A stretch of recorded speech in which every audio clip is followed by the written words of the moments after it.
What is up, people? Welcome. We are back with another episode of Law and Order. We will begin shortly. Thank you for your cooperation. Dun-dun. I didn't ask for any help, Eli.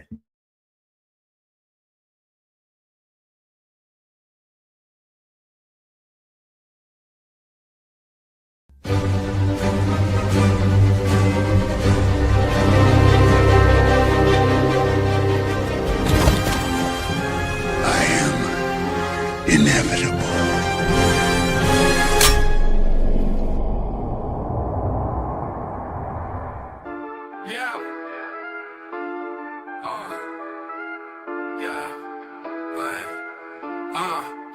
It's Nzo and the crew, they'll be back in the mix. Daredevil born and dead, talking deep with the flicks. Round table session, breaking count with precision. Murdoch's back in action, got the tunnel vision. Yo, red suit on, but he ain't no saint. Throwing hands in the dark, no need for restraint. Wilson scheming, got his eyes on the block. Lance on the rooftops, hear the heartbeat knock. Yo, Otto calling shots, theories going insane. Who's the real villain, who's playing the game? Foggy and Karen, will they stay in the ride? Or will they get lost in the devil's dark side? Blind justice, fists like thunder. Hell's Kitchen rise, watch the city go under. Born again, yeah, we breaking it down. Kingpin lurking, who's taking the crown? Round table deep dive, theories unfold. Nzo with the squad, got that take on gold. Netflix stays calm, but the legend remains. Born again heat, yeah, remember the name.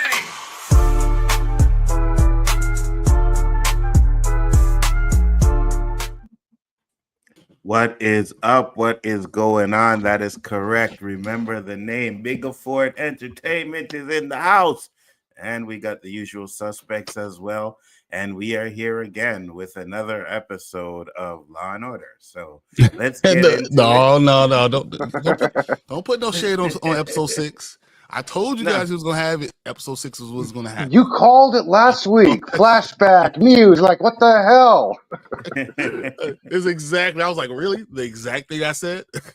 Yeah, flashback. Then we're gonna have Muse. Like, okay, psychotic. I mean, psychic. Yeah, he is. Well, you know what they say, right? The sun shines on a dog's ass once in a while. A broken clock is at least twice twice a day. Yeah, you know what I mean? So it is what it is. Mr. Knight, since Danny's away, tell the people where they can find you, sir.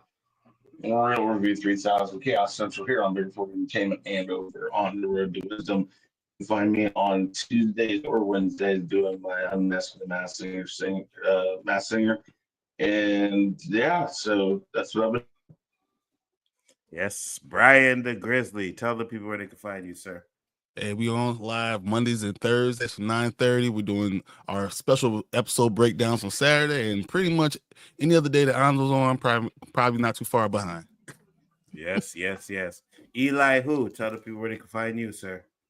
You can find me, sir. Who the hell are you talking to? Oh, you're talking to me, man. Sheesh. Sorry.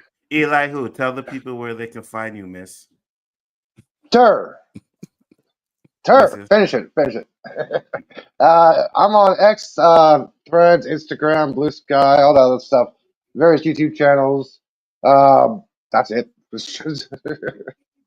And Warren, where can they find you? With God and on here.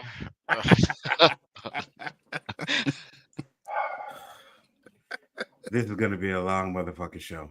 Already, I can tell it's going to be a long show. Oh, my Lord. What is up, Dandelion? Thank you for popping in. Much appreciated. We are here to talk about Daredevil. Brian said not to crap on episode 6, so I won't. I'll just crap on episode 5 because episode 5 was filler. It was there. It was really not much going on there. But Mr. Graham is back. Danny, tell the people where they can find you, sir. Of course, you can find me on my channels on Mondays and Fridays, 7 a.m. Eastern Standard Time, The Road to Wisdom. I'm dropping one later on tonight. You can find me Wednesdays on the Hangout. And Sunday, I just got the show with Storms Live, Robert Storm DJ, Gascar, at 7 p.m. every Sunday. What's up, Bosso? Dandelion said, how many episodes more? 3 more. Thank you, Jesus. 3 more episodes, and then we will be done with this series until next year. but we are here to talk about it. So, Danny, episode 5, your overall thoughts. I liked it. To me, it has shades. It reminded me of 2 different movies. It reminded me a little bit of The Inside Guy and a little bit of The Italian Job. You mean Inside Man? Yeah, Inside Man and The Italian Job. I liked it. It set up a little bit of what was going on with episode 6. I didn't hate it. I didn't think it was a filler. I liked the way he used his power, so to speak. And I was interested. I was engaged. Didn't hate it. Not in love with it, but I did not hate it. All right, cool. I like the Superman shirt, man. That's Kingdom Come Superman's emblem, man. Yep. Very nice, very nice. Chris Knight, overall thoughts, episode 5. Much what Danny said. I got more of a heat vibe, kind of, but man, I get where you're coming from, kind of that heist side of it. I won't say filler, but obviously it's more of trying to connect it to the whole universe, which is something they're really doing a lot of. They're trying to use this to bring in the Netflix people, and then have some of the Marvel people, the MCU stuff in there. So that's, I think, I don't know. We might get more of what's going on from this episode being attached to something else, maybe. But it felt right now more primarily trying to attach it to the MCU with Kamala Khan's dad there. So yeah, but no, I liked it. I mean, I was engaged. So, all right. All right, Brian, episode 5, overall. It was okay. It was more world building, a character development. It's the type of episode you get when you had in the 90s and the aughts, when you had 22 episodes in the season, and you'll get one of those episodes that really didn't do anything to push the story along, but it was just, there. And, we were fine with it because it gave you more detail about the character and pushed the character more to where we needed to be. But the reason I want to call it filler, but it's not necessarily filler, but I feel like it might be because if you totally deleted that episode, went from 4 to 6, did anything matter? Did anything change? Did you not know anything? Yes. I feel like if you totally delete what? Basically, Matt came to himself like, oh, yeah, this is who I really am. I'm not just a lawyer. I'm Daredevil. Didn't he also learn that in 4? No. he actually embraced it in 5. This is what it was. He embraced it. He finally embraced the same thing that he learned in 4 when he was saying that he knew who he was. He knew who he was, but he was blocking himself from accepting who he really was. This one, he accepted who he was. Like, okay, I'm Daredevil. So he accepted it finally. In 4 and then fully did it in 5, and it was so important that's why we only got 33 minutes of it.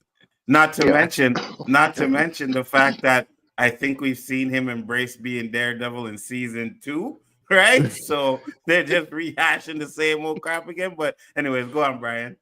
It was fine. They do it well. They do it well. There's nothing that I did not like about it. It really is almost filler. Like if someone told me that's totally filler, I'd be like, yeah, I understand. Mm-hmm. But I'm not gonna tell you that I hated it. I just thought that it just is unnecessary, but it was for the character of the Daredevil character of Matt Murdock becoming Daredevil.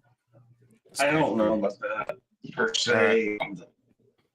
I was just gonna say every bit of this is him trying not to be Daredevil again. And every situation he's brought into is him having to use bits and pieces of what made him Daredevil until he finally in 6, realizes, okay, well, as he says, F it, I think it's very important that we keep seeing this where he's trying not to be. And 6 is, and I'll talk about it when we get to 6. 6 is exactly what every episode's leading up to. And I'll explain that when we get to that. But I don't think this is filler also. Oh, Eli, your thoughts? This was not a filler episode because a filler episode does not advance the story or character development. This one actually did. It did. Like we talked about in the past, they both mirror each other. We had character development, more of a Fisk becoming more of a bad guy, turning back to the bad guy, and more of Murdoch becoming more of the Daredevil guy that we want and we love. It advanced his personality. I actually enjoyed this episode. All right, Warren. Come on, Warren. Voice of reason, brother. No, this no, Episode no, five. no. this Overall. episode should not have been a single episode. I honestly believe that this should have just been episode part of episode 4. This in episode 4 should have been. That's my honest opinion. Like it should have been one whole episode. This is not. That was nonsense to me. Not nonsense as it's a bad episode. Nonsense that we had a half an hour for a single episode. That's what I mean. Like this should have been a part of episode 4, and it would have made episode 4 make so much more sense. But I'll go in my pros and cons. But that's the overall. This should have been a part of episode 4, hands down. This should not have been a single episode. You can breathe, you can huff and puff, but this is so true, and I'll break it down for you. Hey, Well, Fletch, no, what's... see, Hold on. here's Hold on. Hey, Fletch, what's up, man? How you doing? Thank you for popping in. Much appreciated. I just wanted you to know that I He caught up. Caught up already. It's crazy. I caught up. I am right there. I just finished episode 8 of season 3 today. So yeah, you guys definitely on point, and I got some theories on that. But go ahead, Chris. I was just going to say that remember, you guys are hoping on, you are praying for the hopes and dreams and crazy talk of Warren. Just going to say, that's what you're hoping to prove your point. Well, You've already lost. You've already Right. lost. Chris, it's not crazy talk because if you like Brian said, if you Is your mouth open right now? yes, because you're gonna hear some knowledge That's and you're it's crazy talk. and you're gonna actually for the once in your life acquire brain cells. So take the knowledge that you're about to breathe, that you're about to absorb right now. About that. I'm gonna tell you right now. So I pay have attention, brain cells. an I adult. know that it's crazy talk. Pay attention, adult is talking right now. Okay. No. You don't understand. You don't understand. If you want, This is the thing. Every time there's a crazy, what the fuck moment, your name's attached to it. it's not. Tonight's another one. Wait. Hold on. Chris, I'm not trying to be a contrarian right now. 1 second, Warren. Just keep your thought. Chris, you took that cake, that what the fuck cake, when you made that prediction in Paradise. That's when you took the cake. When you said, And I admitted it. I even said what it was attached to. I said it's a Warren theory. It's an LEG movie. Look, it's all of that. I agree with that. And I'm not doubting anyone that I totally owned up to it. But that's what you guys are hoping your dreams on. Where is my popcorn tonight, boy? All I can say is, look, Chris, I told you what was going to happen in 5 and 6, and it happened exactly. So, like, this is not on hopes and dreams or anything like that, because I know what it is. The problem is 5, you can literally, if Warren is actually right. You could have split a lot of stuff up in the middle of it and not got rid of the episode. The episode wasn't that necessary. Can you believe what you just said? You just said Warren was right. What is wrong with you? I'm saying episode 5 is I'll unnecessary. explain why I don't think this is filler. So we'll talk about it. So I didn't say it was filler. I was just saying that this episode should have been a part. 4 should have been one big episode combined with this. Why are you doing a half?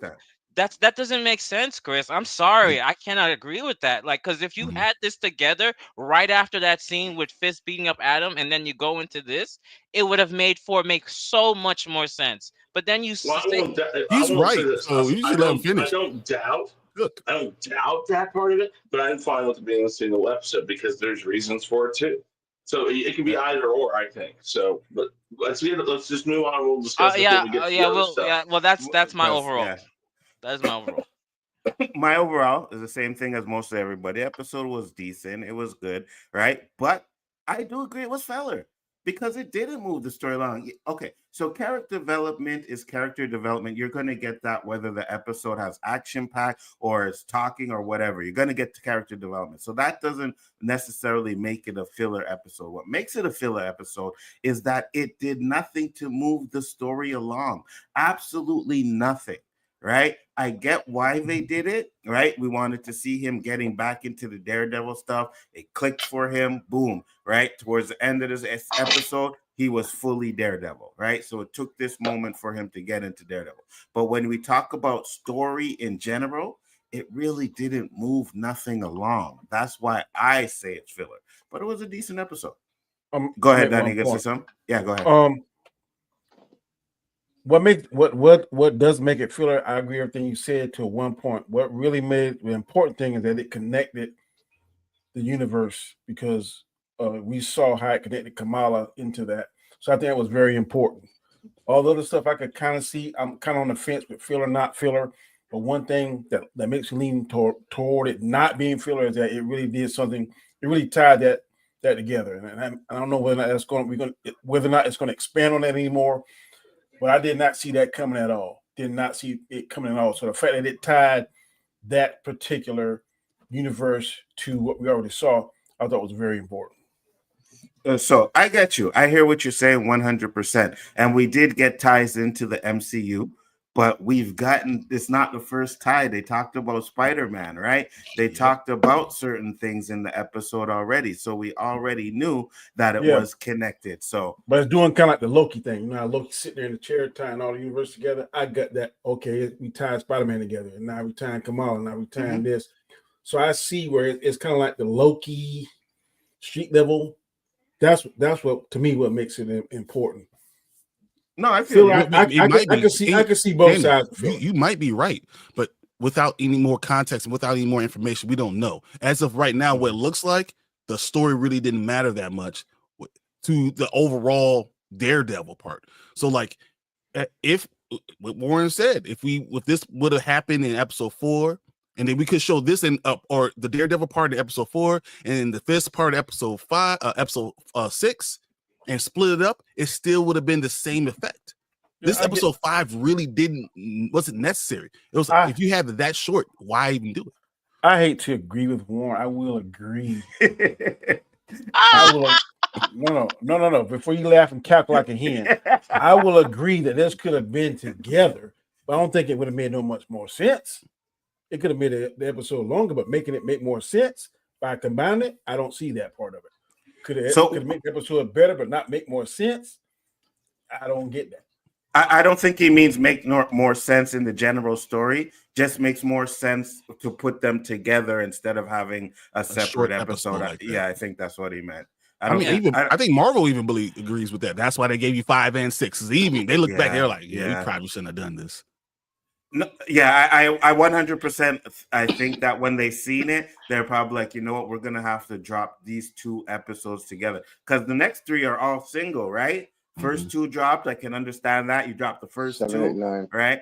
But then when you do it like this, it seems to me like they needed to make sure that people understood that the next episode was going to be Daredevil and action packed, so they had to drop it at the same time instead of having people wait for it. I guess, you know, that's just my theory. But we'll get into our positives. Danny, what do you like about this episode? Like I said, I wasn't in love head over heels with it. I didn't hate it. Like I said, one of the things I really liked about it is it tied in Kamala Khan and the dad. I like the relationship between dad and Murdoch. And for whatever reason, I guess these superheroes are poor as you know what, because they can't get bank loans just like the rest of us. This is the second person that can't get a bank loan. And I'm like, did I know? And now he knows for a fact that he's Daredevil. The dad should know. It's still not. So I don't know. But like I said, I didn't hate it. Trying to think. Positives. Like I said, didn't hate it. Not in love with it. I'm leaning more to the most important thing is like what I said earlier. That it tied the connective tissue that we always talk about, that it tied certain different movies together. I like the way they do that. I hope they continue to do that. So it kind of makes sense where Marvel has kind of dropped the ball on some of these movies that just end and you don't get any kind of payoff. At least you get little small payoffs, not big monumental payoffs, but at least this makes sense. This tied into this tied into that. And they leaving room for them to make cameo appearances or tie or feature projects where you can possibly see team ups, that kind of stuff. So I like the way they're going with that direction of it. You know it's bad when Danny can barely think of any positives to say for it, right? Danny usually comes on here and he's like, "Yo, I like this, I like this, I like this." Oh, 6 is. I'm ready. I'm ready for 6. Bro. Yeah, I know you're ready for 6. Chris Knight, positives. I go back to the fact that this whole, and I understand this has already been explored. I'm not going to argue that. Disney, how many times does Batman relive the fact that his parents have been killed? It is a continuation theme for most superhero movies or TV shows. We're always going to see the same thing over and over again. That's because each group, each person that works on these things is looking for a way to make it their own. So I don't know what you want. They're going to do it. They're going to do it that way. The thing is called Born Again. This is about how did he become it again, which is basically the idea. He tries to leave it, and everything is pushing him back. Everything. People are asking him to help. He says, let the cops do it. They're telling him the cops aren't going to do it. All of this stuff is leading towards it. Well, we're going to get a little more to this in 6. On the other side, everything is leading Fisk back to where he was. This is about 2 people who are trying everything they can to save face, and yet they keep getting put in situations. Matt hears the whole thing go on. He's like, I'm going to go help or control the situation, but I'm going to try not to do things that I would do.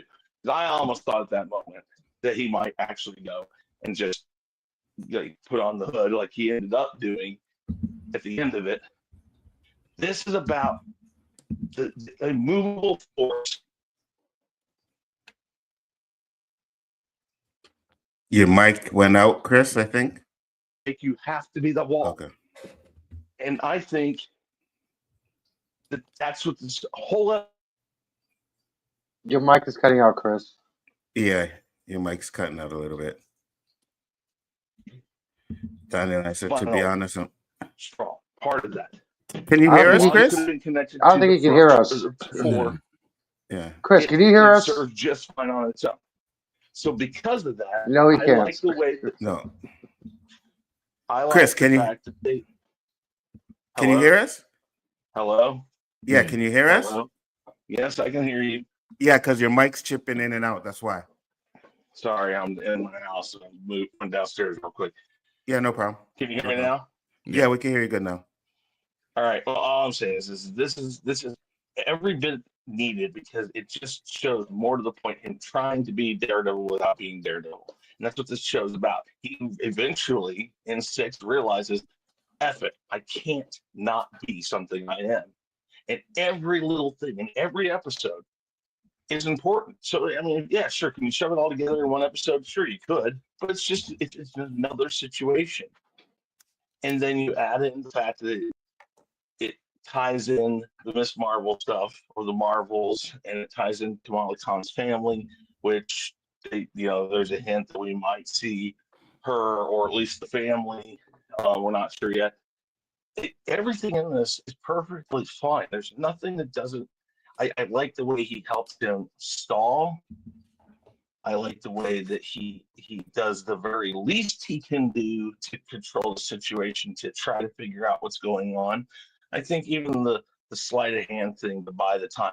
This is him trying not to be Daredevil in every way, because if he was Daredevil and he showed up after he had left, it wouldn't have taken as long. He would have just gone after him. He's still trying not to be Daredevil when Daredevil obviously is the easiest way to do this. Facts, Dandelion. I agree. What did she say? I didn't see it. No, it was just something about Eli. She said, I get that, but it seems he would have been more motivated to go after criminals after Foggy died. Dandelion, sorry, I wanted to answer that. I want to answer the question real fast. Dandelion, if you remember in the original Netflix series, season 1, when Matt was Daredevil, he did whatever he wanted. Boom, boom. I'm after you. I'm after you. When Foggy found out who Daredevil was, that Charlie was Daredevil, he became his moral compass. Like, I know you can, but should you? That's when Matt was like, oh, yeah, thank you. My best friend, my brother, my moral compass, my guiding light. Thank you. It was an equal balance. And he lost it when Foggy died.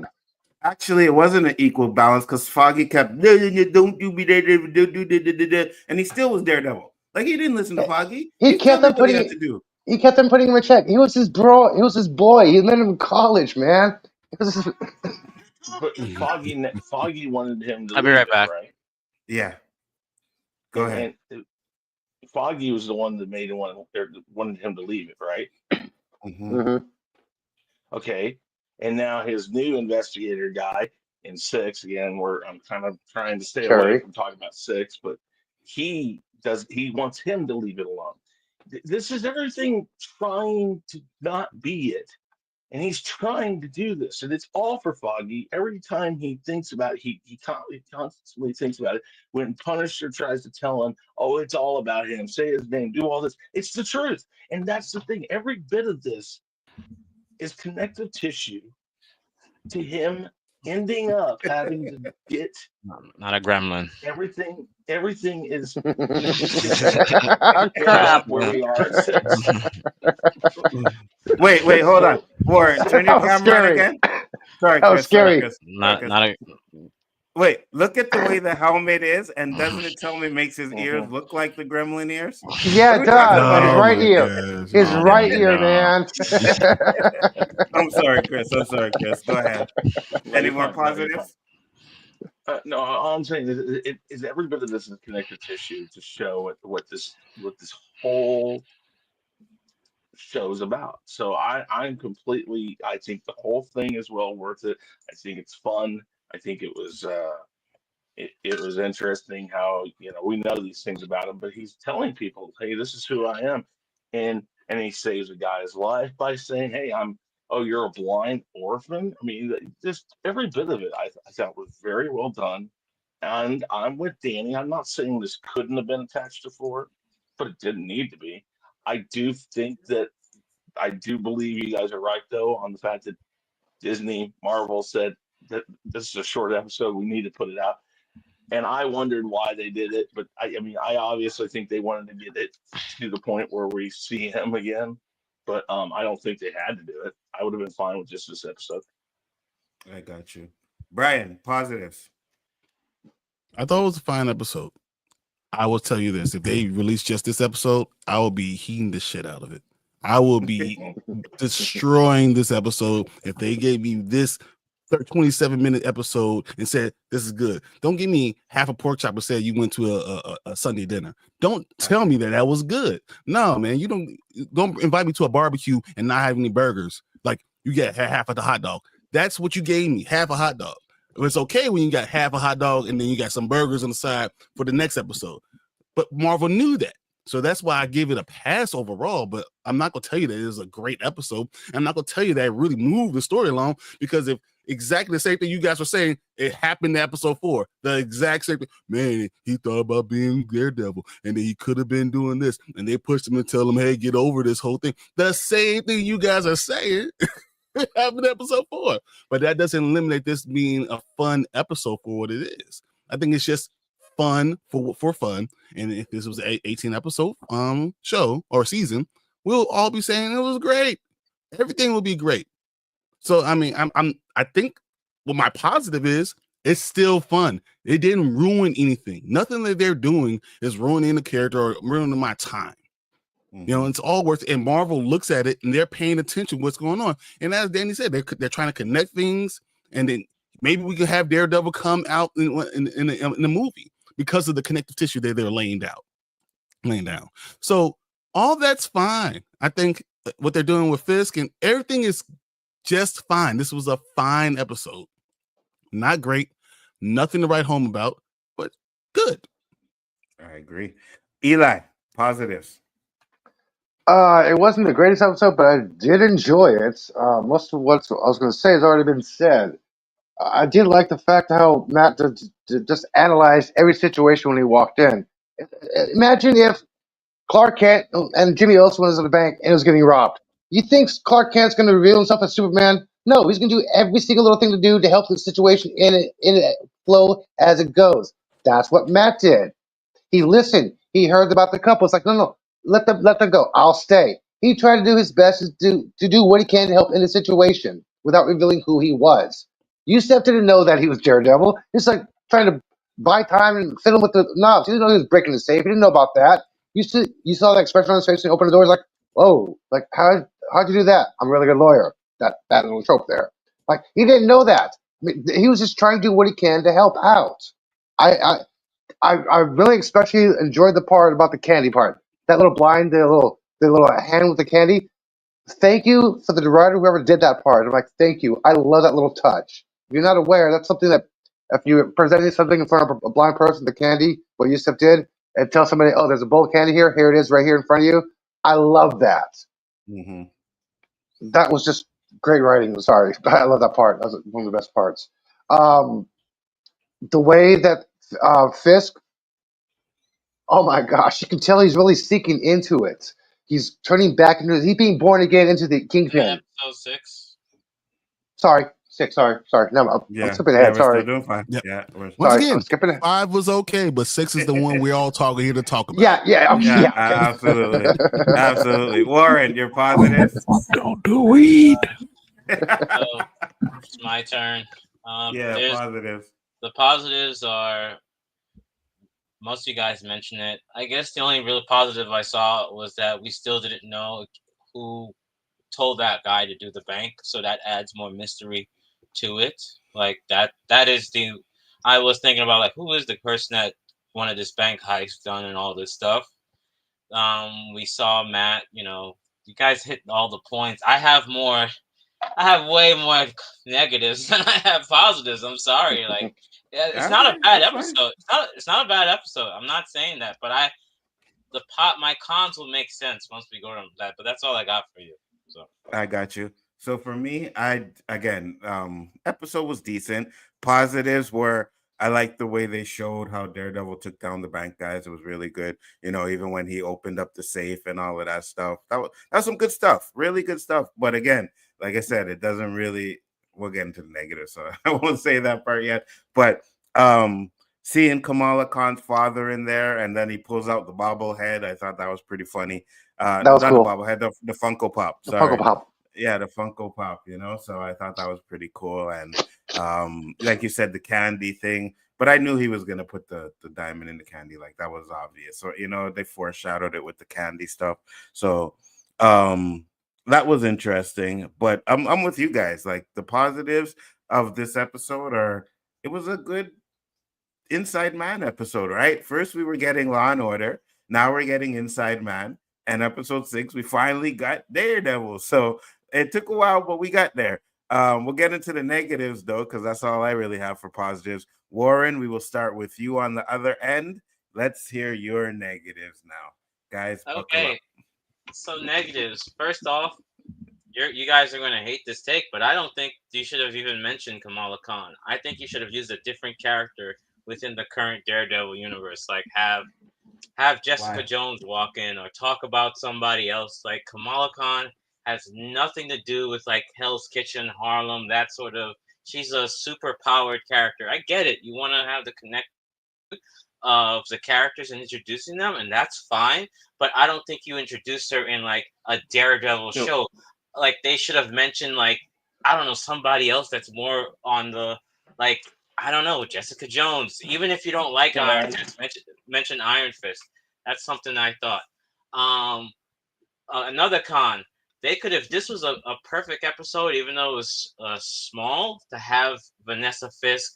More about Vanessa Fisk, right? We want to know about these characters, and she's clearly important. And you could have used this for like maybe a little bit more of Bullseye or a little bit more of Vanessa Fisk. This was perfect because we had no Fisk in this episode. This was purely Matt. So you could have used this for Vanessa Fisk. That's another thing. And then finally, I thought that this was a little bit forced because he's been juggling. Remember when Spider-Man said in Infinity War, you can't have a friendly neighborhood Spider-Man if there's no Spider-Man, right? If there's no neighborhood. Well, you can't have the devil if you can't have the devil at Hell's Kitchen if there's no devil, like nothing to protect, if you can't protect these people. But he knows what he has to do, and he's just dragging it along, and that's kind of like, what, bro? You know what to do, just do it. Why are you holding back? Like you're holding back, and you see things are getting worse. So those are my things. I think this was a short episode, but you could have done things like we still don't know why the hit was done on what you call it on Foggy.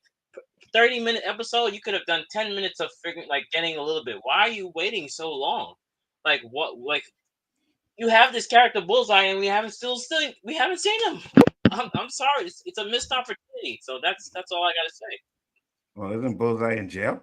He's in jail. That's what I was gonna say. He's He's in jail. He's in jail, and we have Vanessa. And this, like you said, Brian and everybody here, this is a short episode, but this could have been a perfect episode to go on a character that we're like. This would have been perfect for Vanessa. Perfect episode. See, here's my thing that I will say about that. And Chris, I know you wanted to say something, so I'll let you get to that real quick to one Warren's point. But here's what I'll say to this. They could have found a better way to bring him back into Daredevil, right? Something that at least moved the story along, right? Maybe he's looking for the Punisher cops, you know what I mean? Or something like that. Like they could, just the bank heist seemed like, oh, okay, we got a bank heist and he's turned into Daredevil. I think they could have done it in a better way that progressed the story along as well. So I don't know. That's just my thought on it. But Chris, you were gonna say something to Warren said real quick. Okay, I guess not. Eli, negatives. Oh, hold on. Oh, okay, go ahead. Yeah, I was just gonna say, I don't necessarily disagree with Jessica Jones or somebody else from this universe. It's fine, but it is New York, and Kamala Khan has that tie. It's not like it doesn't work. I get what you're talking about. So far, they've introduced several people in the Daredevil universe, and they might as well have continued it. I think, though, again, this is the idea of they want to do that along with tying him back into the whole MCU thing. And this, I think we also talked about that they've handled it weirdly in several other times, such as with the mystical amulet and stuff like that. It's like at times they want to be full on Marvel, at times they don't want to be Marvel. They want to try to be more real and stuff like that. So I get where you're coming from. I mean, I don't disagree with that side of it, but I don't know if it's not even really the point that it had to be Kamala Khan's dad. I just think they did it. They're like, hey, we're going to have a bank manager. Isn't Kamala's dad a bank manager? Let's just do this. It's like they just they jumped in on the opportunity. The opportunity was there. They took it. All right. Yeah, I was Eli, going to say in the comics, I was going to continue with that. In the comics, Yusef was originally a bank manager, so yeah, that does make sense for him to go there because he needed to get a loan from the bank. So it does make sense for Yusef to show up. My negative is for all the haters who want to complain about Yusef showing off the Funko Pop to a blind man. F you, that's daddy pride, okay? That's dad pride. Come on. I don't know. I saw those negative comments and like, oh, come on, that's dad pride. He knows the blind man, but this is dad pride. Come on. So I had to get that off my chest. I can't believe I'm saying this out of all the negativity. I'm saying you guys are agreeing with Warren. I agree with Warren. It should have been more Vanessa. We need to know more about her. I know. We need to know more about her character, her motives. Yeah, we get it. He's going to agree with you, Warren. Out of all of us, it's going to be Eli first 9 times out of 10. So let's just get that right out there. I shouldn't be surprised if he agrees. Well, hold on. Danny agreed with Warren tonight too. So I understand. That's how I was giving you guys shit. That, but I'm just saying. He's surprised that Elihu's the one that's agreeing with him. He shouldn't be. That's typical. I expect that. Go ahead, Eli. Continue. Eli reinforcing that I will never ever smoke weed. Well, I should be reinforcing that you should, right? Because I'm not like Eli. No. What are you gonna say, Donnie? Go ahead, say it. I said, come on. No, I said, Eli. Okay. That is like the Sith and the Jedi. You're lucky I had a phantom waiting for your ass when you're gonna say what you're gonna say. Eli, go ahead, continue. I was quiet while I was waiting for that, man. Okay. I did not understand the part about Matt going back to the bank when he's talking to such as I call 911. Click. Like, okay, I call the cops. Now what? Like, That part did not make any sense. He should have been more directives like, hey, there's something going on in the bank. Call the cops and hang up. Not just go call 911, click. Like that was bad writing right there. No, it Automatic wasn't on the right. Well, that's spot. Because exactly what happened. she knew he was at the bank because he No, went there to try to get the loan. she does not know he was at the bank at that moment. Yeah, she do. He did. The He conversation went was to the bank. about him making it at the bank. He not Mhm. Yeah, otherwise it would have said, yeah, I'm here at the bank. No, I went to the bank. That past tense. He's not at the bank anymore. You're right. Call 911, click. Like that scene did not make any sense. No, what he's saying, you're talking about when he was outside? Yes.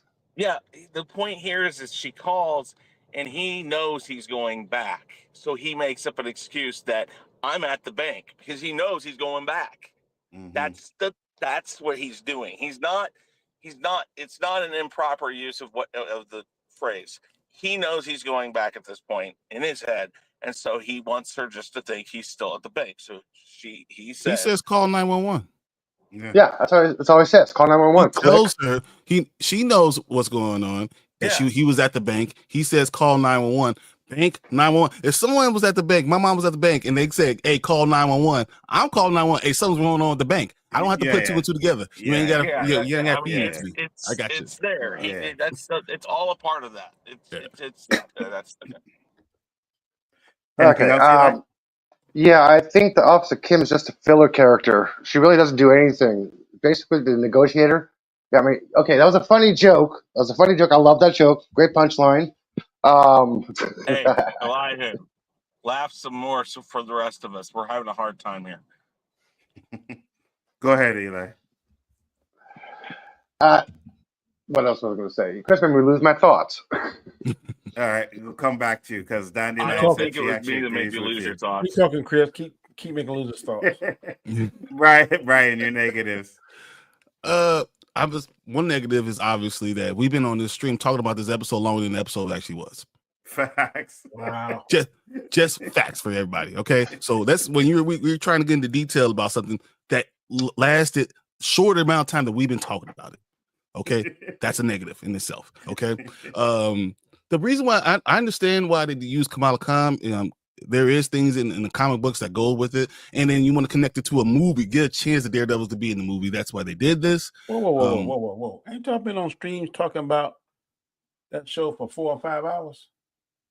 Yeah, but we do different shows for 4 or 5 hours. Yeah, but one episode don't last 4 or 5 hours. But one episode, in the good episodes, depends on the episode. When we can get you to watch the episodes, then you Negative. can talk about it. Continue. Until then, you cannot talk about it. Continue. Other negatives, I just feel like it wasn't a great use of their time. When you cut a season in half, I mean, this is my main point about all Daredevil. When you cut a season in half and you only give us 9 episodes, you should not have an episode that doesn't do much. And I agree with Warren. You should have used something else. Vanessa could have been a standout part of this episode. You could have used back the Punisher or something like this. Say when he's going after the cops, and that feed into the story. I really don't think it fed that much to the story because the truth is, even after this episode, he didn't say I'm going to become Daredevil. It was literally, oh man, Angela's been kidnapped. Damn it, it's my fault. Now I have to go because I decided I wasn't going to go with her, and now I'm going to become Daredevil. So it had nothing to do with this damn episode. So that's why I think all y'all could shove it with all that stuff. It doesn't make sense. It had nothing to do with everything from 4 to 6 makes more sense than 5 did. 5 was just to put other stuff in there. That's why if someone wants to tell me it's a filler, I'm not going to argue with it. Mm-hmm. I got you. Anything else? I mean, no. I mean, it's fun. I don't want to beat I don't want to beat down the episode. I just want to, say, oh, it could have been better. You can't tell. Fuck, I had a question to ask and I forgot. Damn it, Chris. Go ahead. Negative. Weed. Yeah. You're damn right. Because it was just there.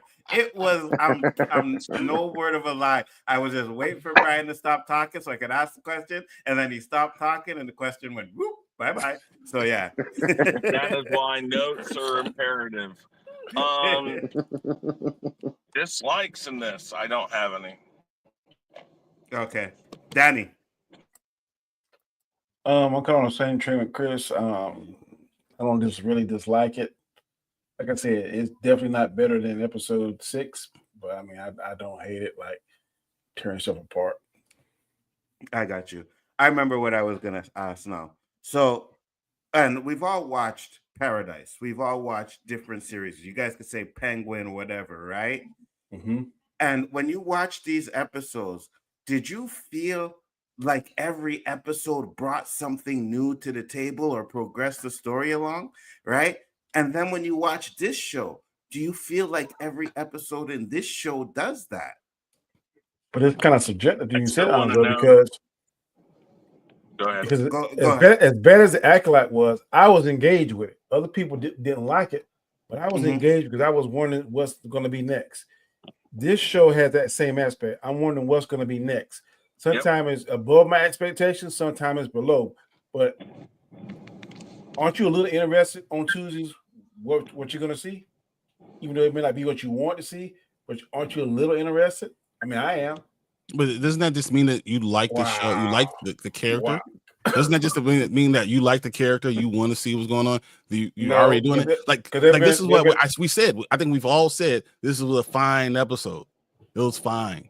You know, no one said his question. I was but answering his direct question because there've been some MCU properties. I'm like, I don't want to see that. I don't even want like She-Hulk. Only reason I watched that because I had to talk with y'all guys. There was the first. Anzo I'm not going to argue with you with that. Can agree with this. Only reason I did not like the first 3 episodes of WandaVision. I thought it was crap. I talked crap about it, but I had to watch it because if I want to talk intelligently on something, I have to watch it to be able to critique it. Mm-hmm. So to answer Anzo's specific question, it may not be what I want, but I'm interested. I'm engaged and want to see what it is. And sometimes our expectations meet what we want them to be, and sometimes they don't. For y'all, it seems like why can't you criticize if it's not exactly what you thought it should be, or that it was not pushing? But that's what I'm saying. I don't think we're saying that. Once again, we didn't say it was bad. I don't think anyone here said this is a terrible episode. But it's like his direct question. But isn't that to say? But you're saying that, and I'm saying, why couldn't you just say? Being critical of an episode can still say I want to see what the episode. I didn't skip the episode and say F the whole thing. You know, I didn't blow up Disney Plus. I don't think that's what he's saying. He's asking. There's lots of things to be intrigued about in this episode, but I mean the series itself. There's lots of stuff to be intrigued. There's more things going on here than you realize. Obviously, you know they didn't release what's his name down in the cage. Adam. Shit. Yeah, Adam. Okay. Adam. They didn't release anything about that, or they didn't bring that up until 3rd episode or something like that. You kind of figured that was coming up. They didn't, Muse. You knew that was coming. I mean, there's little things that they've given us in every episode. In this episode, there's a boss. Who is it? We don't know yet, and it may become something that's important right now in the last 3 episodes. It may not, but it's still there for them to use later on if they want to. And then maybe this episode that they separated out by itself becomes a larger part of something. And again, this goes back, and I'm gonna put this right out there. We have seen Disney try that tactic and fail multiple times. The power broker. Okay, so go ahead. Let me finish and then get to JJ. But they could very well be the ones that this could be very well one of the times they hit it. Yeah, so there's stuff in this that's even intriguing, which is why I don't have a problem with it being a single episode. I wanted to say something again. Hold on. What's that? Okay. I want you to repeat your question again to make sure that I answered it correctly. Okay, so my question was because like I said, we will talk about these other shows that we watch, Paradise and all that. And I think every episode of those shows, because it's a short series, move the story along every single episode. And I asked, do you think every episode of Daredevil has done that? Because I don't. So this episode, you feel like didn't move it? Was there any more you feel like didn't move it? I think 5 did not move anything. 5 did not move anything. That's what I'm saying. Yeah, there's a boss. There's a boss that's not been a part of this. There is the woman that was a part of the hostages that is out right now. But they revealed who the boss was, Chris. I know, that's what I'm trying to say, though. So it moved it forward to something. Hopefully, again, this goes back to we don't know yet. This is an open-ended question. We don't know But yet. The only thing I okay. think it moved is that we see there seems to be people fighting for the kingpin spot. That's the only thing that moved.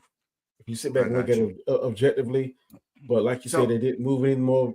To me, it didn't move any more about Daredevil, Matthew, whatever. But it did show us that some of the problems that I guess the bad guys are having trying to see who's going to be the top dog. Right. So when I say move the plot, right? Because you're talking about this little side boss thing. No one cares about that. The stories are about the real stories is about Muse. It's about Kingpin doing Kingpin stuff, and it's also about shit. It's also about the Punisher cops, right? Bullseye. But it's a lot of all of that stuff. But the side cop is some of the tools used to agitate the Kingpin, like some of the stuff the girls asking him to, why aren't you doing anything? Like that agitate Matthew to do something because she said my uncle has been investigating that there's a lot of missing people. That stuff was a part of the vehicle to agitate Matthew. Same way it also was episode 6. It's yeah, all in episode 6, Danny. So so what are we talking about again? Yeah, hold on, I'll do something. I'll be right back. Okay. Yeah, no problem. Yeah, because I'm saying that was episode 6, but in episode 5, right? So we have those 3 that I just come off the top of my head threads that we haven't moved anywhere yet with. So that's the question I was asking. And I know, Brian, what did you think? I'll let you answer then. No, I mean, I think you're 100% right, and that's what the key is, and that's why you could call it. If someone says it's a filler, you have to say, well, by definition, it pretty much defines what a filler is. It doesn't move around along the story. It does do character development. Everything does. You know, any those episodes, those shows in the 90s that had 25 episodes, they will give you more information about the character, give you a little bit of information, but did it really move the plot? If it didn't, then we called it a filler. That's what it did. It was kind of that. You know, the connective tissue is the only redeeming fact. But did we lose anything? If I didn't have episode 5, and we went from 4 to 6, and you had her come down and talk about her uncle and say that she wants to investigate this thing, and Matt shoot her off, she gets kidnapped, and he went back and did everything. Would 4 to 6 make sense still? Yes, absolutely. Thus, it's it's not necessary. I don't want to call it filler, but it's not necessary. Yeah, I'm gonna call it filler 100%. All right, Warren, answer the question real quick, and then Eli. So I want to get to JG thoughts on this episode.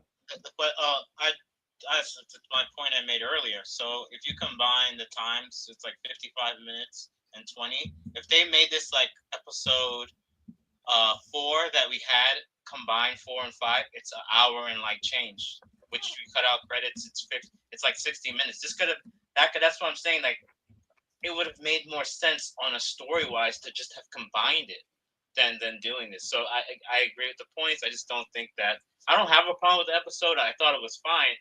I just think you're wasting a slot for an episode that could have been a character that has been mentioned, like a Vanessa, like a Bullseye, like whatever the real we could have gotten a little bit more about Muse. You know what I mean? This could have been that episode. That's why I'm saying that it should have been 4 should have been an hour episode. That's my point, and I agree with you. All right, Eli. The show is about Matt Murdock and Wilson Fisk. Punisher, B story. Vanessa, B story. This concentrates on Matt and Wilson. No, I did not see this as a filler because this kept on developing Matt's character. Well, actually, the show's named Daredevil, and yeah, I know, but Daredevil into episode 6, we didn't get that Daredevil at all. So there was 5 episodes without the title character in it. So no, not really. And there are many episodes of Superman where it was just Clark Kent. Okay, so what's your point? This is the beginning. Born again. You made the point. You said it's about Matt. It's about Wilson Fisk, and I'm telling you that the title says Daredevil. Man, I don't know what Superman you watching, but every Superman show I watch, he showed up in the suit at least once in every episode. So I don't know what Superman you're watching, but okay. JG is in the house. Oh, what's up? No, what are you saying, Warren? I just want to say something quick to Eli. The thing about Eli is that, really quick, is that in the Netflix show, each character, no matter from Foggy to Karen to whomever, they played an important role. And yes, it's Daredevil, the show with Matt Murdock. But if you're gonna introduce Vanessa, Bullseye, you have to give them more substance and develop them too as well to make this show cohesive. Counterpoint. Hang on. Counterpoint real fast, Warren. The Netflix show was an ensemble cast where each character's arc intertwined to the main character's storyline where everything combined. This does not. It's a Wilson story. It's a Matt story. But everything else is B. I know that's the problem. That's one of the problems with the show. That's one of the problems with the show. It's not an ensemble. Punisher, B story. Vanessa, B story. It All right, should, so though. Yeah, 100%. I feel like he agrees with us, honestly. Yeah, no, he does agree with that point. And to be honest with you, right? You replace Fozzie and Karen with these two characters that have done nothing. They've done absolutely nothing in the series so far. So that's a letdown too. JG is in the house. JG, I'll let you do the intros on the outro because we're already hour in, and we did episode 5. So let's get your overalls, positives, negatives. Well, first off, real quick, I'm happy you changed that caption underneath your name, Nzo, because I was about to change mine real quick. Okay. And Eli, hey, you know what? You chose violence, my friend. You're choosing violence with that caption. It's all good, but I love it. So overall thoughts of 5 and 6 is just 5 for right now. Just 5 now. Okay. 5 I thought was pretty good for a filler episode, and I would define it as a filler. There are a lot of fillers, whether it be anime or any other genre of shows where the main character is also in those filler episodes. So even though Matt Murdock's in it, it still can be categorized as filler for me. Only for me. I'll speak for myself. As far as the positives, again, I thought for filler it was okay. If it had been just a single episode for that night, I would have been pissed. It did nothing. It would have done nothing for me. But since it's like a 5 and 6, okay, I will give it grace. I will deal with it. As far as the negatives, I was listening to Warren before I got in with the Jessica Jones thing. I kind of agree with that. Because if the end goal is to try to introduce the defenders, if the end goal is to introduce the defenders towards the end or in the long run, why are you throwing Miss Marvel in there, right? Because it's bringing Daredevil to the Avengers level. I think they're trying to get him to. Yeah, they're trying to get him to. Secret Wars. Yeah, go ahead. Yeah. So yeah. Oh, you good? You good? Yeah, I was going back to. Okay, I thought Ghost slammed my door. But yeah, like you said, Brian. Because I was saying this last week with Superwise that since they introduced Daredevil into the MCU with what was it, Homecoming, whatever that Spider-Man movie was. You might as well go all in and keep introducing them more and more, intertwining other MCU characters in the show. That way it makes sense. And I think they kind of used it to where her dad was talking about Jersey City, I guess, and the origin, how they connected. So I think the writers used that as a way to intertwine Miss Marvel, how she can be relevant to Daredevil as well as Daredevil be relevant to MCU. So if that's what they're doing, okay, cool. All right. Do I need to go in depth into episode 5 or just positives and negatives? Just positive, negatives. Okay, yeah. As far as the negatives go, not really negatives. I was kind of I would say when it started, I was kind of getting dark BVS bank robbery vibes and Dark Knight robbery vibes at first. I'm like, okay, are they going this route with this? What are they doing? But I think, for what it was okay. It played out well for what it was. Like I said, if it had been just one single episode, I would have been all over this show. Right? That's what Brian said. If it was one episode, it would have been trashing it too. I just remembered my last negative. Sorry, go ahead. Go ahead. Oh, my last negative was they kept people on the streets were complaining like, we need more superheroes. Bank robbery. Where the hell's Spider-Man? They can't bring him in. They can't. It's a Sony thing. I'm like, they got a bank robbery in the middle of the daylight. They got no other superheroes around. I'm like, hey, where's Spider-Man? Come on. I'm thinking about that. I'm like, what the hell? Well, if the MCU had rights to Spider-Man, I would have been like, yeah, where the heck is Spider-Man? Yeah, I know, but broad daylight. Come on, like, where's Spider-Man? So Dandelion said, I don't think we'll get Miss Marvel. It was mentioned that she was in California. That character is just a good character, worth him being there for his own merit. She's back. She's back. That's why he invited Matt to dinner with him. I got you. Daredevil already knows Jessica and all the Netflix characters. We don't really try all of them out. They already had Punisher show up. I agree. And I agree with you. I agree with the way they did it with Kamala Khan. It's just a way to connect it to the MCU, because even though we got all those announcements, those are not all the names. There are going to be there's going to be a lot more in those.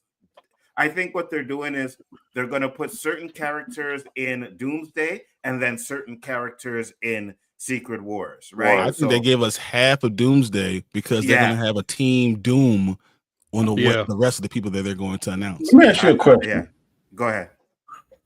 You said if Spider-Man would have been not a Sony product, but isn't Hell's Kitchen in Manhattan and Spider-Man in Queens? How close are those to each other? Well, about 15, 16 blocks. Yeah, but remember on the current deal, MCU can't. I mean, the MCU can't say Spider-Man in Daredevil because of the Sony thing. And but had they had the rights, But had they had the rights, I'm assuming Spider-Man would be. I'm just assuming. I just asking a question. And Spider-Man lives in Queens. Oh, my bad. I'm sorry. No. I think Danny was asking a good question. I mean, because he's in Queens. You can say he's only in Queens, but he lives in Manhattan a lot. He does. Yeah, he's from when Queens. He's swinging. He comes into Manhattan a whole lot of times. You know, even when they found out who Peter Parker was Spider-Man, you know, he was in Times Square. Like, oh my God, you know, like that. So he is there a lot. I got you. Let me Google while I'm at it. How far it is from each other.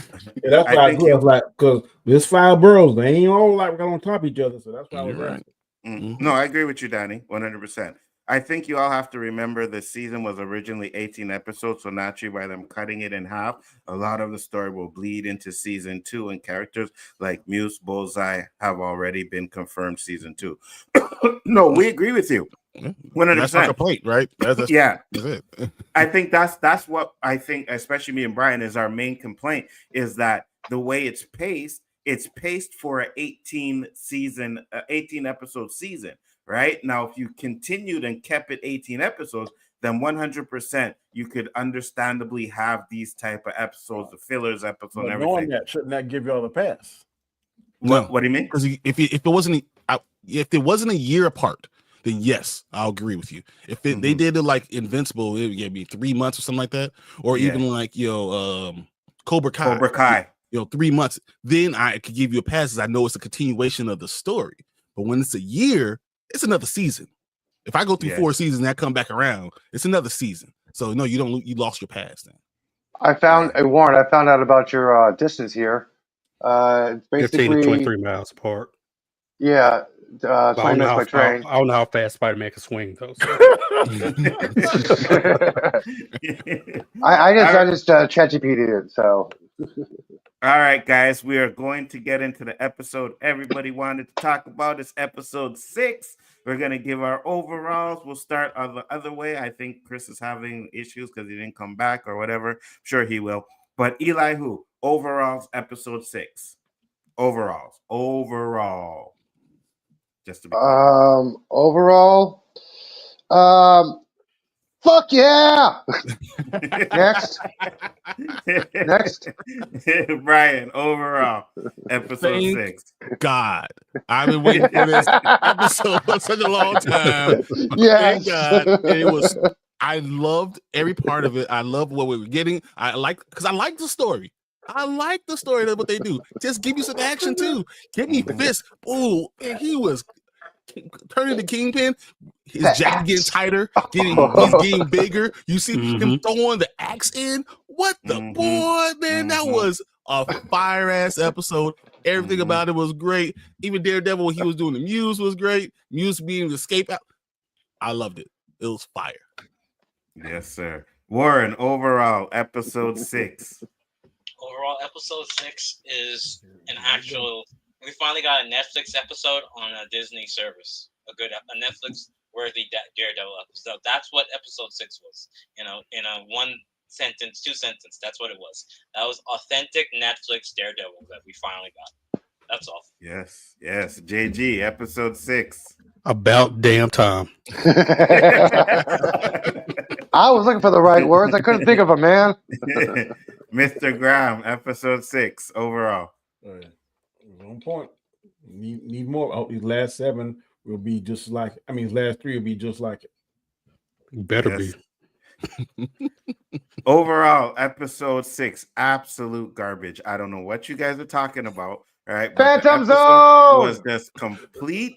There's the Nzo I love. This is what he needs. That what's that little thing that There's the Nzo I love. That is on all his the ass. F-ups and all the F, whatever that thing he will play. That's what he need to play that right. Whatever that is, man, the indica, whatever that's the wrong one. You need to switch it. Cocaine is one hell of a drug.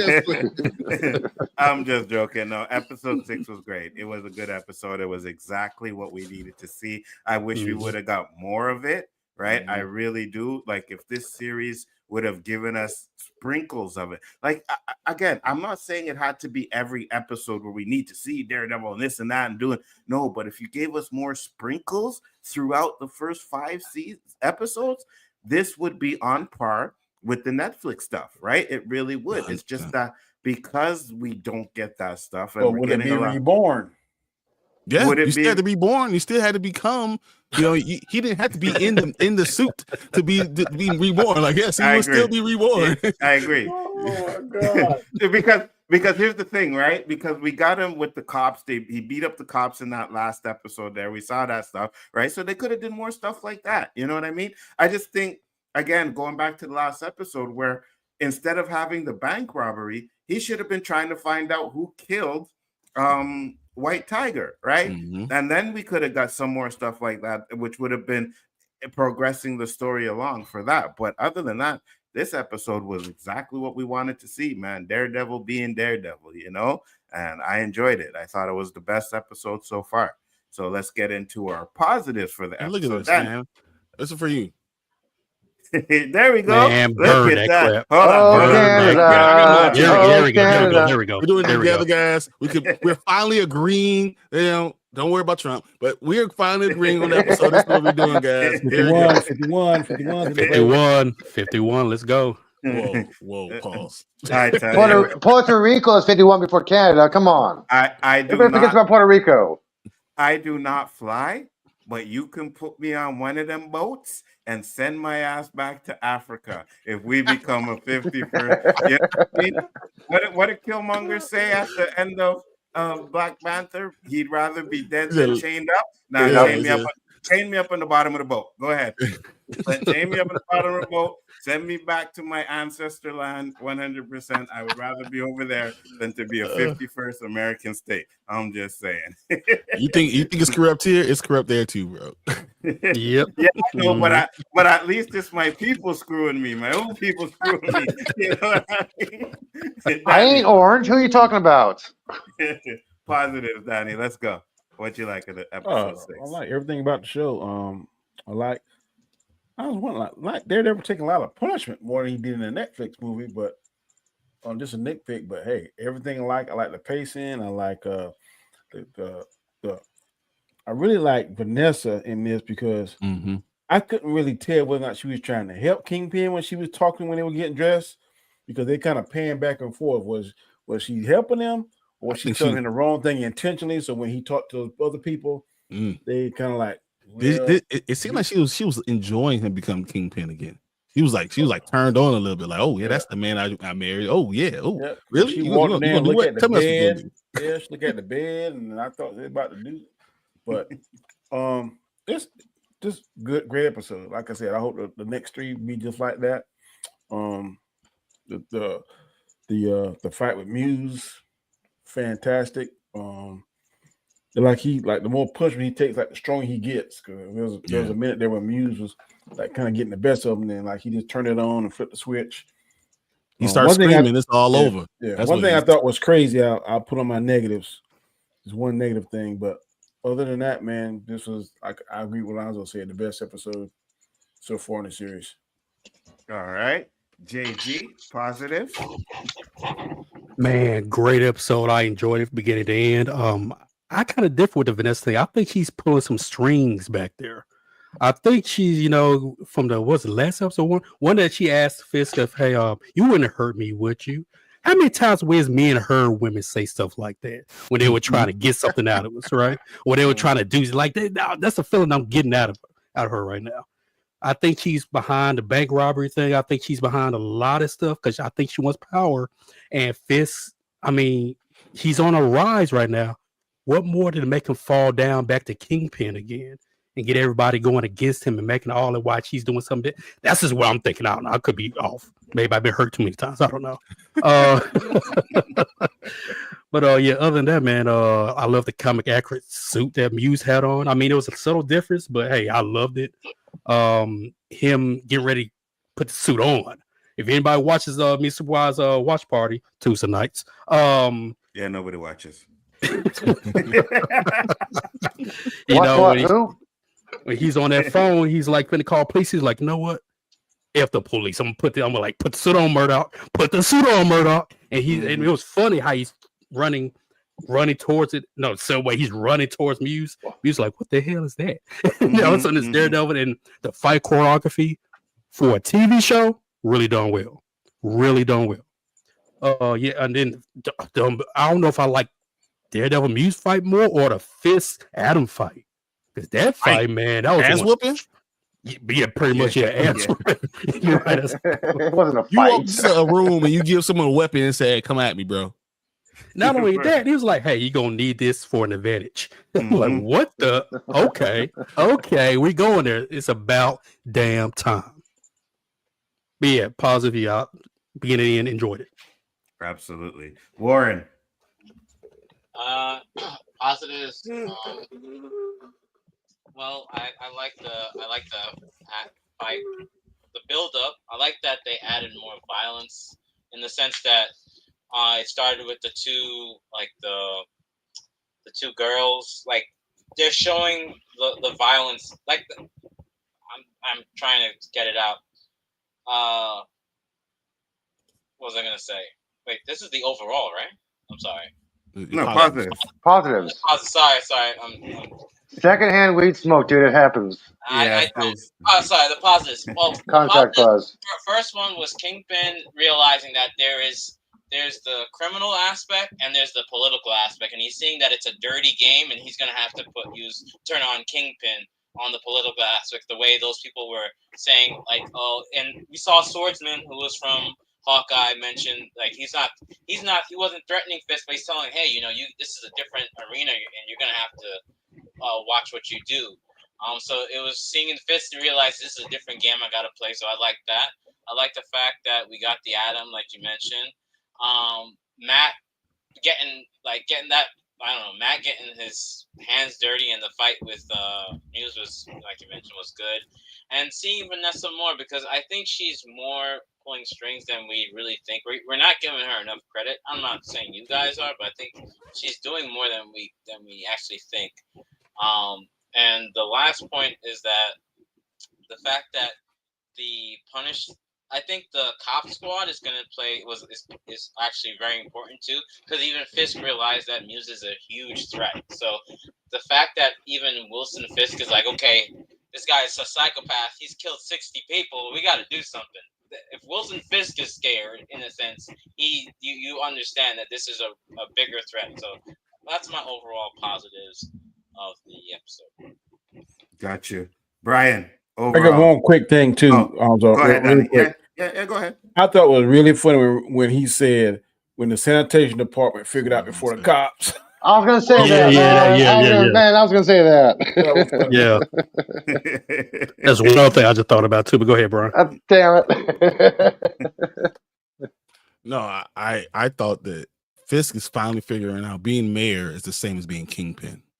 He's able to play it the same. And I think Vanessa does it, in my opinion. I might be wrong that Vanessa, she is trying to become Kingpin. I think she wants him to be Kingpin and her to run everything. So if he's Kingpin, she can still run the political, because when he was out getting his hands dirty, going into the meeting, she was still doing the politics stuff. She was still talking to everybody, teaching everybody, hyping him up. She was still doing that because she knew what he was doing behind the closed doors. So I feel like that was this partnership works as long as she has a hand in guiding what's going on. I think that's what she really wanted.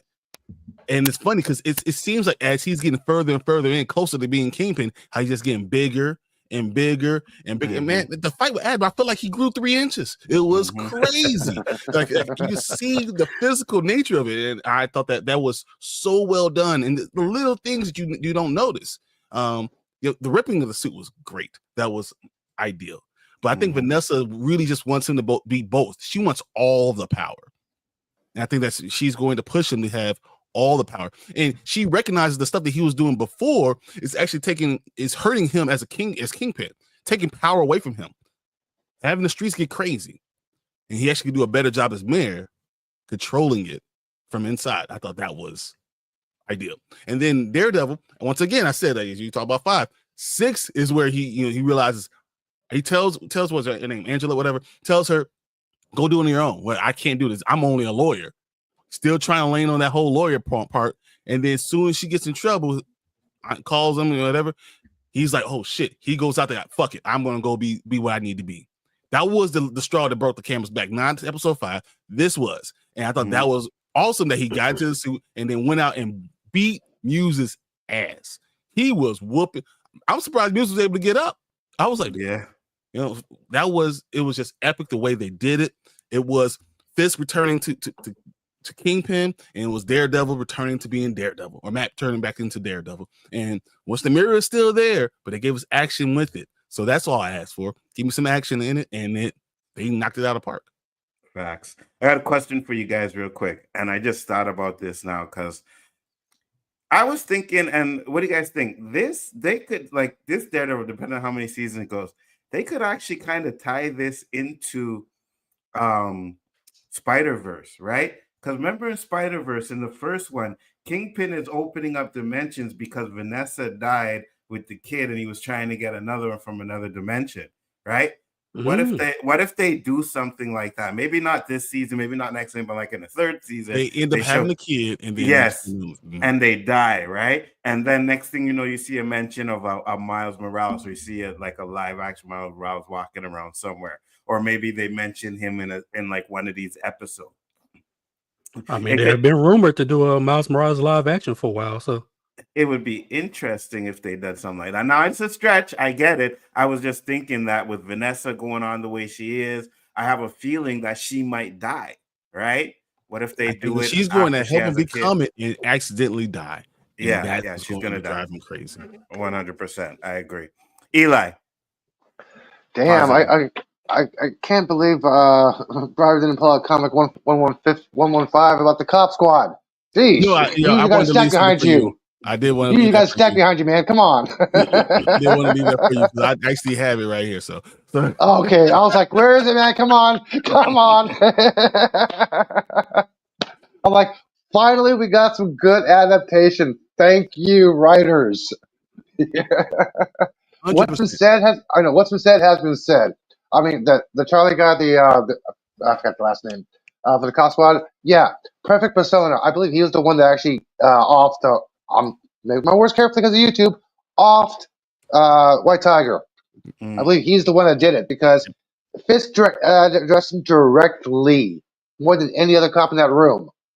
And the way he addressed them, he's like some reputable, questionable stuff in your past. He didn't say, yeah, you guys are dirty cops. Yeah, he's trying to be nice about this. Like, yeah, I know you guys are dirty cops, but hey, come on, it doesn't work for me now. And they all know his history. They know he's the Kingpin. They know he's an asshole. They know how ruthless he can be. Like, hey, I got a badge to protect me. I'm all for this. Thank you for the comics. Thank you. He literally said, I'm going to protect you. Don't worry about it. So he's able to do this as mayor by being Kingpin and telling you, do whatever you need to do by any means necessary. I was like, this is a bad motherfucker. Absolutely. That fight between I'm going to say Kingpin and Adam, not Wilson Fisk and Adam, because when he descended that basement, he is no longer Wilson Fisk. He is the Kingpin again. This is his domain. This is his man cave. Because when the Kingpin gave him that axe, I'm like, wait a minute. I thought he was going to go down there and cut off his hands originally because the hands. It's Vanessa. I thought he was just going to cut off his hands. But when he tossed the axe in the cage, I'm like, oh my gosh, he gave Adam an advantage. Oh my gosh, what a handicapped. I know what's going to happen. I love that. He didn't just quite he unearthed him. He just left him bleeding to a pulp. Was like, hey, I'm in charge. I'm back. This is who I am. I love that sigh on his expression on his face at the end. That was just perfect. Fisk. I'm like, Kingpin is back. He can be himself again. This is what he needed. He was miserable above the surface as mayor because he couldn't really be himself. Like, thank you. He finally let himself go. And that fight between Muse and Daredevil, so I got one negative about that. They nerfed him. I don't think he's in the human anymore because he kind of fight was a little too short. But the way Matt knocked him out, kept him listening for the heartbeat, hit him again, kept him listening. He was being Daredevil. I love that sequence. It was not too darkly lit. It was not too bright. It was just hallway, subway lit. Nice motif. I like that. Got you. Let me get to this. Basil said positives. Kingpin realizing politics and streets is one and the same. Absolutely. 100%. I like seeing the sword fight guy from Hawkeye, but wasn't he there when Kingpin stuff went down at the big party? I don't know. I don't think so. It could be. I'd have to go back and watch it. But yeah, he was. I think so. He fought against the Truck Shit Mafia in Hawkeye. Okay, I got you. He was in an earlier episode with the Yurik where they showed a sword guy saving someone. Yeah. He said he was saving someone. I got you. The Cop Squad will be helping the Punisher to come out. Absolutely. What up, Dewan? How you doing? And he said, curious about Cole North, the lead cop on Anti-Vigilante Task Force. He isn't dirty in the comic, but he listens to Fist at first and then became an ally to Daredevil. So I hope there is a twist he's inside or something like that. Eventually. Interesting. Eventually, because that's why they threw in that thing in episode 4, them having that conversation about how he's not really a dirty cop. He did a lot of good things, and he realized that some things have to get done. So they had that they put that redeeming seed there that they can revisit this in season 2. Interesting. I think they will do that too, right? Because I think that Cop Squad's going to be trouble. And I think that's why they're going to start to need to bring in the other defenders, right? Because they're going to be, so I think that's where that comes in. And you're right. That cop is probably going to be one of the inside guys. JG, positives. Already did the positives. Oh, negative time. You mean the negatives? Yeah. Did you do your positives, Nzo? I think you're the only one that didn't. I didn't. Oh, okay. Yeah. So my bad. Yeah. The positives for this episode, like everybody said, action was great. The Kingpin fight when Kingpin gave him the axe and was like, this is what he said. I needed an advantage when I went after big guys. So here's your advantage. And that dude swung like crazy, and not one time did he touch the Kingpin at all. I'm like, bro, you should have just said no, thank you. You know what I mean? You should have dropped it and ran. Yeah, for real. That's what I would just threw it at him and run. Anybody gives you the weapon to fight them, that's not a good sign. You know what I mean? It's usually taking weapons from somebody. But if someone gives you a weapon and it's an axe, no, I'm good. Hey, Kingpin, how you doing? Gone. Speedy Gonzalez. You got to chase me. And he's big. He ain't catching me. Right? So if I gotta run around that table 100 times to make sure you don't catch me, I'm doing that. Quit playing.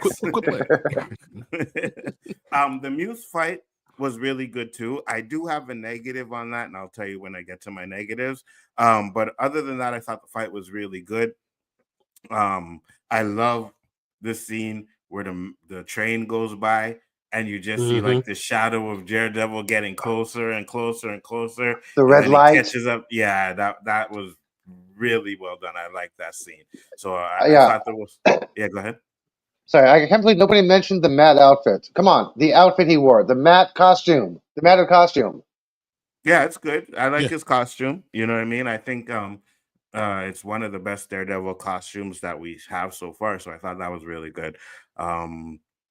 The daughter, I'll get into that to the negatives, but you know what I mean? Other than that, like everybody said, this episode was really good. The acting was great. You know what I mean? Kingpin, I didn't notice he's getting bigger. I don't know if you guys notice it, but You know what I mean? Like I guess they're gonna progress it because they They're did giving say him like he's an gonna get inch bigger. every Yeah, single because time. when he put that suit on, everybody it's else. stretched. His Yeah. shoulders are getting Yes, his sir. shoulders are going to get bigger than his head. So yeah, he's getting wider in the shoulders. How big do you think they're gonna make him though? Do you think they're gonna try and get him close to comic book accurate big type of way? Like Signaling. he's going to have no neck. Basically, he's going to be big with no neck. So they're gonna start putting a suit on him then, right? You think they're gonna start putting a fat suit on him? Okay. Yeah, I believe that so. makes I sense. mean, if he did it real life, he'd be dead right now. Yeah. That way, that's a lot of weight, bro. Facts. I think they hint Muse does all I of agree. all of his abilities being invisible to Daredevil sensor. He's super agile and strength. So No, that's he gets that. He gets that from being an Inhuman, but there's no mention of being Inhumans in the MCU. That's his ability. He's Inhuman. But then when Daredevil turned around, he didn't hear him. He hears everything. He hears a heartbeat and everything. When he turned around, he was gone. They didn't really kind of harp on it, but the idea is that he has his senses. They kind of tell you without telling you. Yeah, but So Daredevil was concentrating on the body. Denise, is there a heartbeat here? He wasn't That's gonna be concentrating on my her, on negative right him. there. Yeah. Well, we're gonna get into the negatives, JG. Don't worry. Yeah, that's gonna be my negative. That's one of your negatives. All right. So part of it, but yeah. all right. So let's get into the negatives. We'll start with Mr. Graham, Danny Graham. What were your negatives for this episode? Oh, he's not there. Okay, JG. Yeah. Oh, there he is. My only negative was like, how did he put the blood back in her? If he was sucking all of it out, hitting her in the chest shouldn't have brought her back because he done suck out like a bunch of her blood out. So okay, that didn't make sense to me because we saw the blood actually being sucked out of her body. Yeah. Put that machine on her, and then all of a sudden you hear a heartbeat, and then he just hit it one time, and then she came back. So I thought maybe if he would have put that amulet on her, then maybe that would have given her like a burst of energy or something, but they didn't show any of that.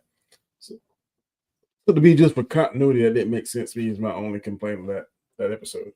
I got you. Something that y'all maybe caught. But no, I think you're kind of right. JG? Yeah, one is really more of a nitpick is Angela. I guess she was like a plot point to make Daredevil become Daredevil, maybe. But she did annoy me. It's like, girl, what the hell are you doing in the subway by yourself in that area with a flashlight, thinking you're gonna find somebody? And you got no weapon, no nothing but a flashlight. Come on, like what you gonna do when you find them? That's exactly. Shot a light on them, like I see you. Like hey, what? Tamika, What are you gonna how do? you doing? So I guess that was just a plot device. It is what it is. I was actually shocked they would show her again this soon. But another thing, I hate the fact that it took Matt this long to realize that you being Daredevil can get more stuff done than the police can. Because from beginning to this point, you've kind of been let down by the justice system, right? And just now you're realizing, you know what? I'm better off doing this myself because I can get to it before the police can. Why even pick up? It was more of an annoyance than anything. The fight with Muse, it's like he had more issues in episode 5 with that goon he was fighting in the alley. Because Muse is supposed to be a problem for him. He's supposed to be a problem. I know, Brian, I know you read more Daredevil comics than I have, but I don't think Daredevil's ever beaten Muse on his own. Once was it once? Okay, if it okay, once then I'll just. So he's been winning fights, and Muse has left. Okay, but Muse has kicked his butt multiple times too. Yeah. Mm-hmm. So that was my thing because I always read about Muse being a huge problem for him because of the abilities that Muse has. I don't really see that. Even though I said, he's supposed to be an Inhuman, but he's not. Exactly. So even though it was hinted, okay, we're just assuming it's hinted. They talked about it. They talked about it. So okay. Yeah. Other than that, man, it's I can't really think of any negatives. This is a really good episode. Mike said she's a teenager. JG, spoiler alert. They ain't smart. You know what? Mike has been on me ever since I said something negative about Jasmine Crockett. Ever since I said something negative about it, he has been on my. Yeah. Well deserved. 100%. Well deserved. Yes.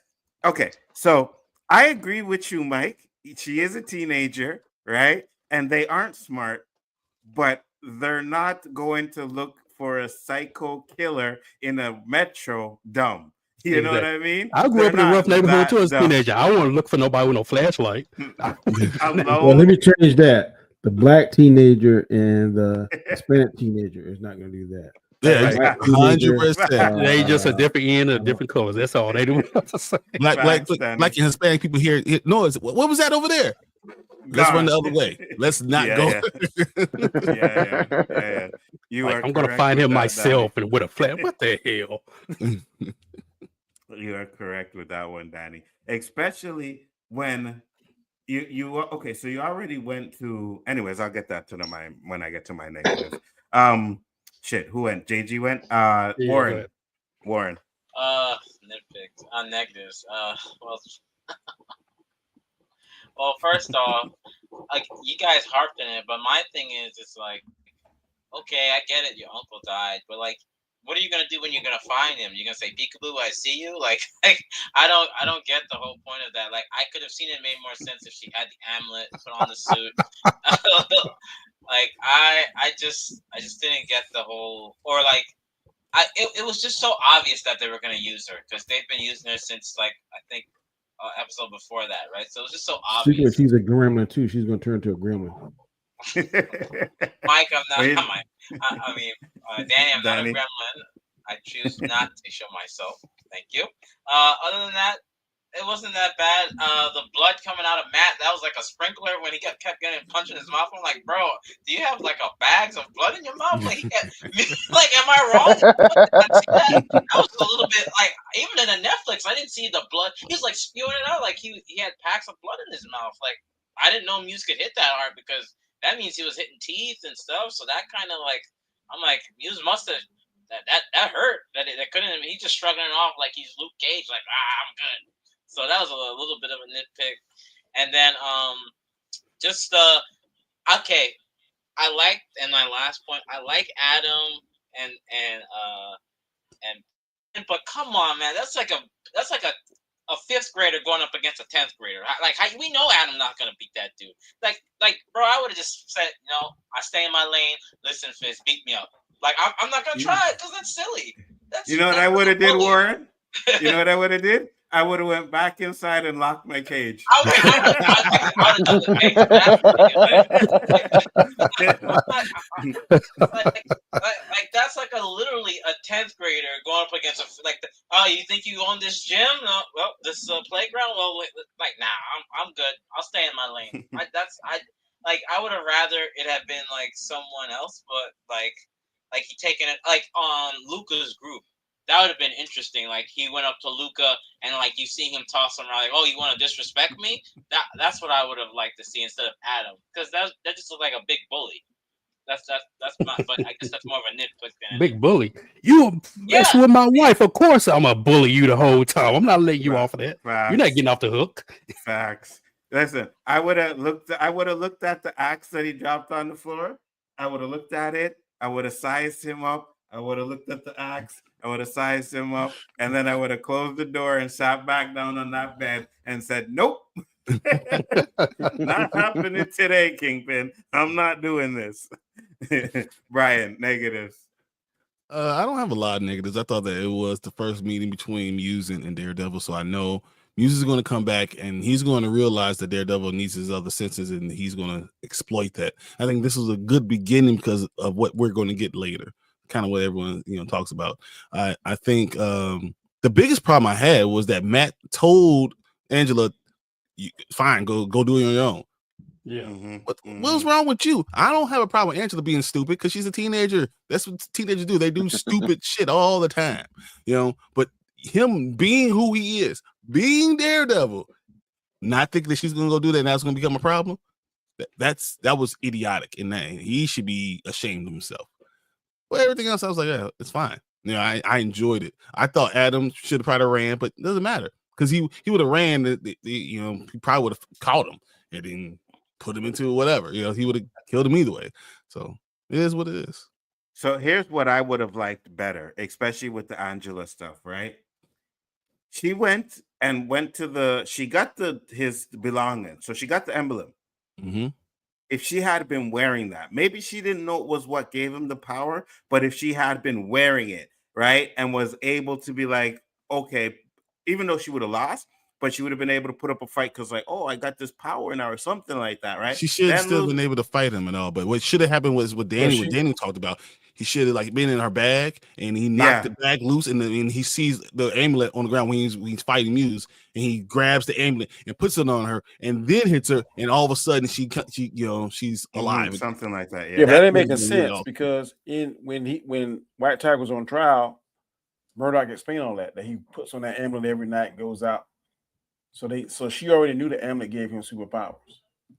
Okay, she was in the court. But isn't it still in police custody?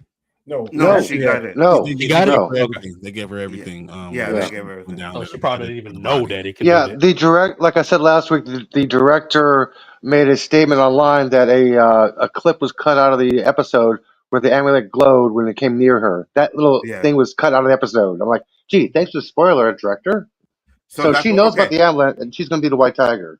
So then there you go. So she knows the amulet gave him power, her power. If she had been wearing it and went and looked for Muse, I would have excused that because at least she thinks she have some power, right? Then Muse messes her up, right? Because she's still young, so it's easy for him to still take advantage of her, especially if it was so easy to kill with the cop, right? It would have been easy for him to get the upper hand. But at least she went there knowing she had some kind of power with her. She went there with nothing. That's my I got point. the power. That's my point. Eli, you're negatives. Go ahead. Who ain't it? Not yet.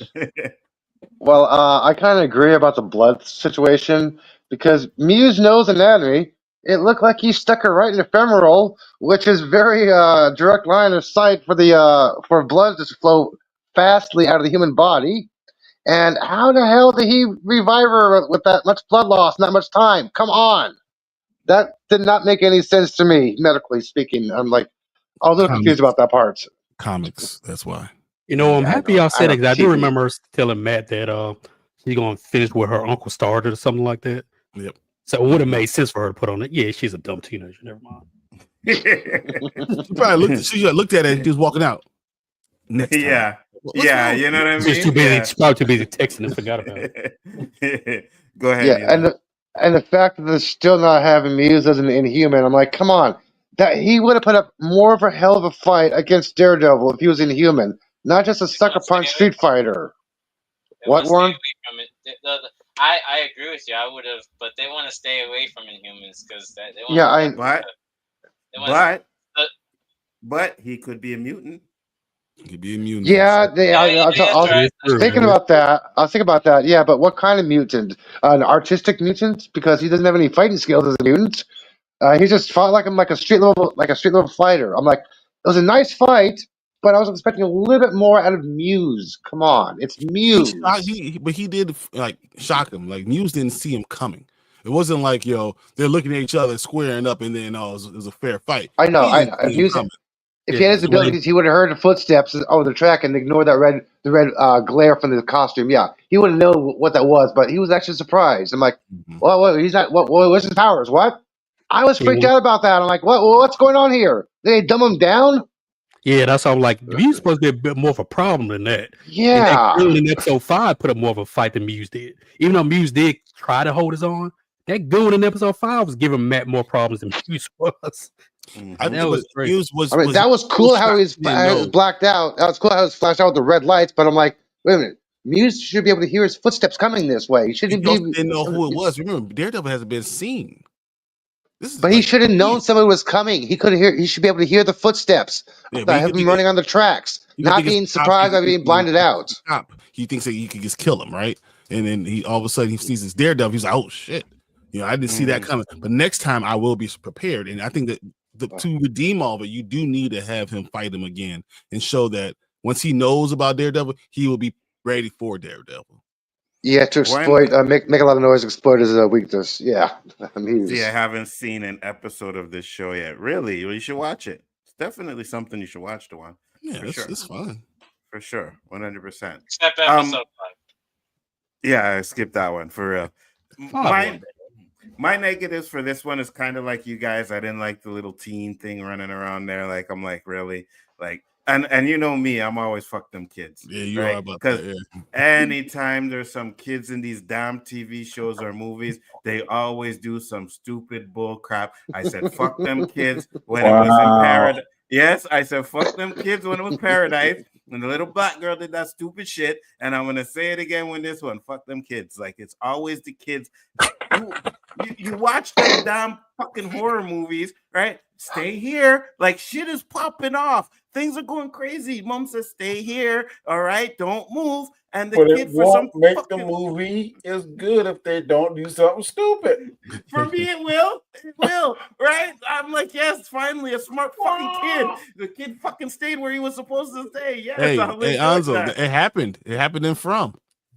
And that's why Yes. Victor's still alive. Yes, exactly. Right. 100%. And that's why I don't hate Victor, because he stayed in that. His mom said, stay here, right? Stay in this little cabin. And Victor stayed in there all freaking night. And his mom died, sister died, or whatever. So, yes, good point. Other than that, the rest of the show is like it's so I don't like that stuff. It bothers me when you know what I mean? When especially like that. So that was one of my negatives. Other than that, I don't think I really had that many more negatives for this episode. I think, here's my, and we guys touched on it a bit, right? Muse, because before I watched the episode, I was watching like little videos. They said Muse is really powerful. They actually said that Daredevil never beat Muse. That's what they said in the video. So you guys say he has. He has. Okay. One time he definitely beat him. Yeah. And then the other ones, he was winning the fight, and then something happens to distract him. So that's happened, you know. Okay. So what they said in the comic book that he never. So that's why I was expecting more of a Daredevil getting his kind of ass whooped in that situation, right? Which I think would have been better because I think it gives. It makes Muse more powerful. You know what I mean? Like, like this guy can really like hold his own against Daredevil and mess him up. Kind of like how Bane beat Batman up. Yeah, exactly. Except that was a shit movie. Watch him out. Whoa, watch him out. Watch him out. Wait, what? I'm saying something wrong. Dark Knight Rises wasn't shit? Yes, you are. It wasn't shit, but it wasn't the greatest. But it wasn't shit. Oh my god. Better than Black Adam. You guys are Nolan's. No, we're not. Yes. You know I'm gonna say writers. Nolan nutsack like writers. Yes. The Batman awesome movie. Oh, I think it was a good movie for its time. Oh my god. Onzo hates puppies. Don't he pay He does. Kittens and puppies and rainbows. Onzo's like about some epic kids and everything. Yep. One thing he like is weed. That's it. He's Canadian. What do you expect? I'm just Same with the Star Wars. Same with the Star Wars kids show. The black kid was annoying. Yes, 100%. I agree. Wow. Well, What are you gonna say, Warren? Just thank God we didn't get any more Leroy. I'm okay with that. Oh wow.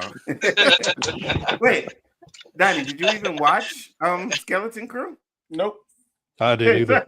Was it worth it? Poor Neil. Neil just wanted to go home. Anybody but Onzo answer the question. Was it worth it? The only reason I would have watched Skeleton Crew if y'all say we're gonna do a round table, but we did. I wasn't fine. There's no need to waste my brain cells.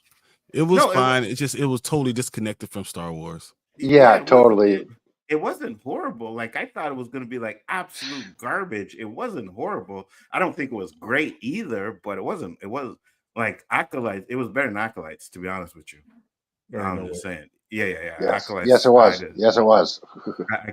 I could not take Acolyte. And Acolyte episode, whatever it was, when he did all that killing. Shit. Only one episode throughout that whole series. That saved it. One episode does not save it. One episode does not save a series. I'm sorry. That, and what's the other show that puts me to sleep? Which one? The other Star Wars show.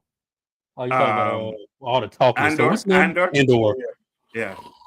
Andor next season coming out. Oh, yeah. I won't be watching it was better than Acolyte. I agree with you. Yeah, I ain't watching Andor either. I'm not doing that. I'm not watching that. Sorry. So other than that, those are the only negatives I really have. Like this is an episode where you could really like enjoy. You know what I mean? Like this is a Daredevil episode, and I was pleasantly surprised. I hope we get more of it, right? And I don't know. I just hope we don't have to wait until season 2 before we start getting into the Punisher cop stuff. I think we should move into that now, maybe start investigating or something like that, because it seems like so far that's just a thread that's not going anywhere, right? Because now you have the anti-vigilante task force, and I believe they are the Punishers, but are they really? Because we already seen the Punisher crew already. So is there going to be 2 different kind of factions, right? Because isn't the Punisher crew cops anyways? They'll just they have the same because I think all those cops that are already there are in the task force, so they'll just kind of merge them into one.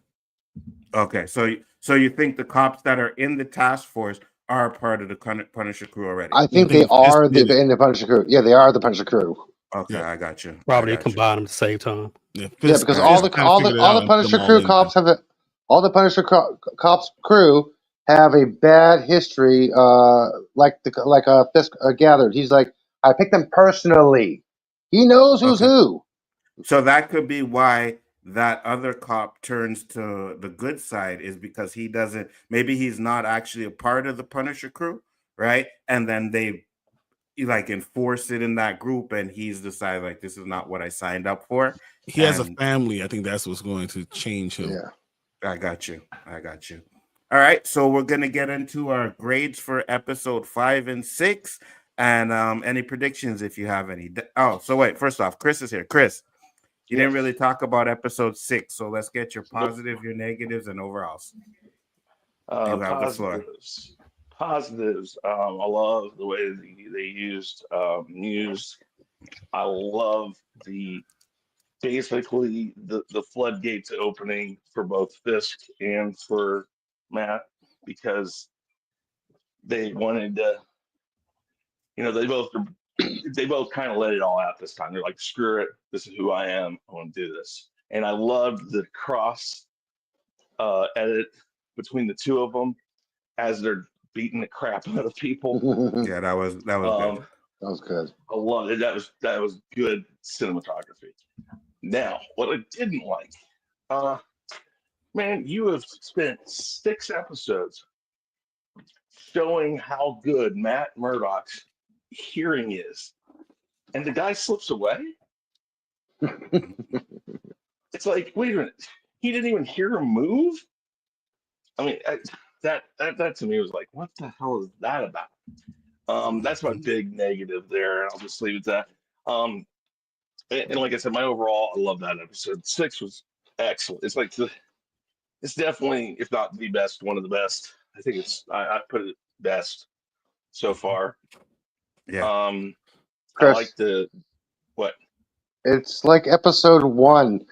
He didn't notice Cherry was on the rooftop because he was too distracted and out of it to concentrate. He was too distracted to trying to save that girl's life, to pay attention to Muse disappearing. Maybe I don't know. I don't like the way that it kind of just does it. I don't know. I'm not saying it doesn't make sense at all. It's just that's how I took it out. You know what? To be honest with you, I kind of agree with Chris, and I think someone else said it too. It's because when you hear him listening to things, right, you hear all kinds of background noises. Then he focuses in on what he's supposed to be hearing, right? So even if he's focusing on the girl, he still should be in the background, be able to hear what's going on with this guy getting up. Now, I'll agree that if his powers are to mess up Daredevil's sensors and that's why he was able to get away, fine. But they haven't established any powers he has yet. But his senses up there are more heightened than us because he has a greater range, but they're just like ours. If we focus on this conversation here, then we can't listen to the TV on the side. We can only focus in on one thing at a time. So Daredevil, he can focus on one thing. He has a more broader range. So he can listen to, that's how I always your heart to heart, but he can only focus in at one at a time. I don't think he can split it to multiple ways. I can listen to Chris Hart, Brian Hart, my heart, Nzo Hart. I think whatever he's focusing on, he can hear at a greater distance and maybe further away or more, whatever word you want to use for it. But I think he can only do it one at a time, but at a greater distance than what we can. Maybe. Then I can agree with that, but the dude was right there. Like, you know what I mean? Yeah, but if If I'm you focus, like right now, I'm trying to watch my show and focus on this. I ain't doing it. That's why you be like, Danny, because I'm looking at the other show. So yes, I know doing this. that thing. Yes, I know this, but we're not superheroes, right? We're Yeah, regular people. He's a superhero. So what I'm saying is, even if I'm focused on a show, right? Because you're focused on the show, but you hear me when I say Danny, right? You hear me. So that's what I'm saying. So I could focus on the heartbeat, but I'll hear some kind of shuffling and like, what's that? You know what I mean? You may not know what the sound is, but you'll hear something. That's what I'm saying, especially if his senses are Only excuse I can come up with is maybe it kind of reminded him of Foggy a little bit, his heart beating. Maybe that was I'm something to kind play. of there. That's kind of where I'm at. I could think, well, he was absolutely. The thing is he's listening to make sure she's not dead, and he's focusing on that. Maybe it's just still. I would have much rather seen the guy get up, try to run away, or slip out the side. Him look up, notice it's happening, but still be more concerned about her the girl. thinking, "I'll get back to him." That would have, to me, been a better way of portraying it. Like, because I would have understood that. He's worried about her. Let it happen. Let him go. He'll find him. And then we're going to find out also that this is probably going to be something that's going to keep him and Fisk on the same side for a little bit. Because they're both going to want to find this guy, but he's going to find out that if he finds out what the Punisher crew is after him, he's going to realize that they're going to go after him too, but that they're all going to be after the same person, this music guy. Anyways, that's my only real big negative of this whole episode is that you've taken so much time to point out that he even recognized the girl that was really close to him at the bank was a part of it because he heard them leave together and he heard how that, like, so you can pick up multiple different gates and people's walking and things like that. So I don't know. It's if you can make up a reason why it makes sense, fine. That's fine. But those are my. It kind of. I guess you can say, like you said, like you could always say he was too focused on the girl not to notice it. So you can say that. I just think for me, like, there should be something a little bit more there. But yeah, definitely this is crazy. But we ain't talking about that, but I can't believe that Blade has been canceled. That just they're going forward with Midnight Suns. They're going forward with Midnight Suns, and they're going to Blade will be after it. They'll do Midnight Suns, then they'll do Blade after. Yeah, he's not. The movie's been basically rumored to be canceled, but Ali is still slated to play the character Blade in the MCU. Yeah, but still, in 2028. That's what I'm just reading right now. The fact that you can't get a Blade movie done, it just makes no sense to me. All this time. This was all a part of the MCU phase. They're trying to forget that phase exists. Realize that, right? That they're really trying to not. We are not doing that MCU. What's wrong with his money? We're not doing that MCU stuff over here. We're not doing that, Warren. But to me, like I know, Brian, you said he didn't like the script, whatever. But fuck, it's Blade, vampire killer, vampires. You put any story around that. I can answer this. How do you? The thing is, you're gonna do one of those things where the Blade movie's still up today. You can go watch those Blade movies and they're still good. You're trying to beat Wesley Snipes. Best of luck, bro. I don't think you can. You better hope that movie. First off, yes, you can. Yes, you can, because you have better technology now. All right. Oh, really? Right there. Yes, of course we do. No, what is the complaint we've all said here? The CGI is horrible. Yeah, it's 2025, but Iron Man still looks better. Hold on. The CGI is horrible. No, I think that's his mic is always like that, Chris. But the CGI is only horror because they don't put enough into it. You cannot tell me the CGI in Infinity War is bad. You cannot tell me the CGI in Endgame is bad. You can't do that. And if you compare just what they did in those movies to what Blade was, like, look at that last fight scene. And That you know, blood, if you that release, that blood if you scene. release, Oh, if you release Werewolf by Night as Phase 4, why wouldn't you want vampires in it too? Right, that's what I'm saying. Like it's a simple thing to do. Like, okay, saying will it be better than the original? Maybe not. Chances are, with the way they do movies now, that probably not. But can you do one? Yes. It's Blade. It's vampire killers. All we need to see I is mean, Blade going around killing vampires. no, They did want you, to you put didn't his hear daughter. They Mahershala want to put his Ali? You heard what daughter Mahershala in Ali it. said. If it's Yeah. not better than the original, I'm not going to do it. I need the storyline to be good. The script It's has to be good. And he threw away the last script because, once again, they had him adopting a daughter and yes. she That's taking over the the mantle. And he said, that's stupid as shit. Give me a freaking movie. So, like, and I actually agree with you, because if Ryan Coogler and Michael B. Jordan could go make Sinners, which looks like be a pretty good vampire movie, then you could have made Blade. You could have made it. But yeah. I the understand only thing Mahershala he, the Ali only, saying, I'm sorry, not going to do this shit. I'm not going to the do only anything thing like he, this. the only thing he agreed on was the voiceover at the end of Eternals to be Blade. That's the only thing he agreed to do so far. He's like, okay, Right. yeah, Because I'll he be didn't Blade. like this, because he didn't like the script. So to Yeah. Brian's point, yeah, I get it. He wants a good script. How hard is it to write a good script for Blade? Right? You know what I mean? Like, Obviously, very let's difficult just because say he didn't like the first one.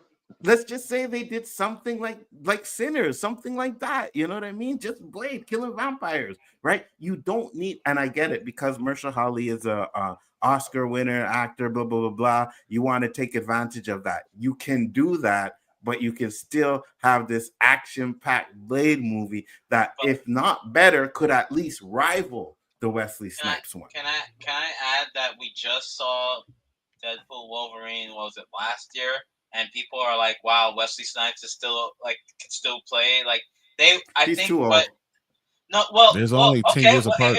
Wait, hold Yeah, on. but he looks too old. Yeah, he looked like he lost about another 30 pounds. Yeah, from he that looked one. too Hold He's up, real guys. small. I don't know He if should have played Mahershala Ali He should play Whistler. He should play Whistler. I think I I was- agree with the only thing, and I'll go really quick, JG. I agree with what Ryan Yeah. Reynolds said. I think he should get a send off, just like Hugh Jackman Logan. got with Old Man Logan, and that would transition on. I think he needs that send off. So I can agree with that 100%, but it doesn't really have to be something that's completely connected to what they're trying to do now, right? That Blade movie was what they were connecting to the MCU, right? So I'm just saying, you could do a Blade movie. It's not that hard. It's because they want to do all of this daughter shit and all kinds of stupid shit in Yeah, the a script part of the that you MCU don't need to phase. do. Just fucking make a Blade movie. But anyways, we went off to another round. I apologize on that. Let's get the grades, and then we can close it up if there's any predictions or anything. Danny, grades for episode 5 and 6, and if you have any predictions, go ahead. Episode 5, I give it a B. Episode Mike Oh, your mic went out. Mic cut out. No, it's doing the tick thing. Could be something else because I hear it. Unplug your mic again. I'll let Danny fix that and come back. Chris. I was going to agree with his 5. B. I'm going to say at least. I'm going to say A for right now on 6. Okay. I like all the stuff going on in there. That you're like just the whole schmoozing part with Fisk. That was beautiful because you can just tell he's like, I hate every last one of you. And then for one of them to say, oh, I could, your residence could be blown up, and he says that's a threat. He says, oh no, it's more of a warning. And he's like, I'm tired of being the little guy again, or I'm tired of being somebody that's being told what to do by other people. So that pissed him off right there.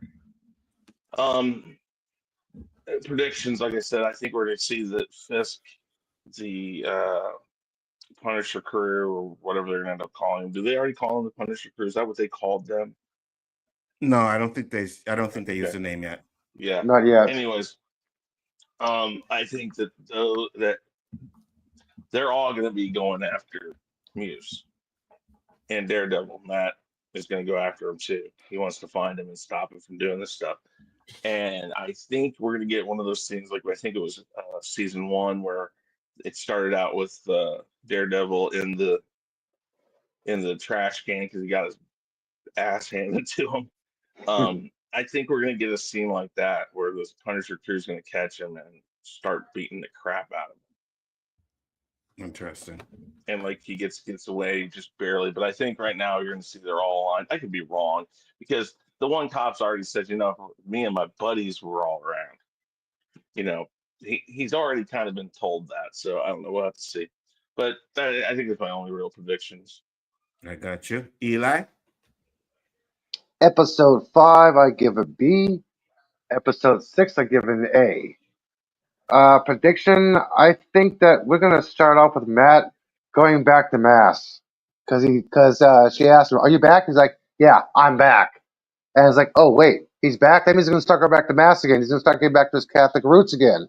He's going to start developing stuff again. I think it's going to start with Mass and end up a 35-minute episode of flashbacks. Can you hear me? Yeah, we can hear you, Yeah, Danny. we can hear you. I think this is going to be the flashback episode. That's going to be no consistency with continuation. It's going to be him and Mass and flashback. Then we get a continuation of the ending of it.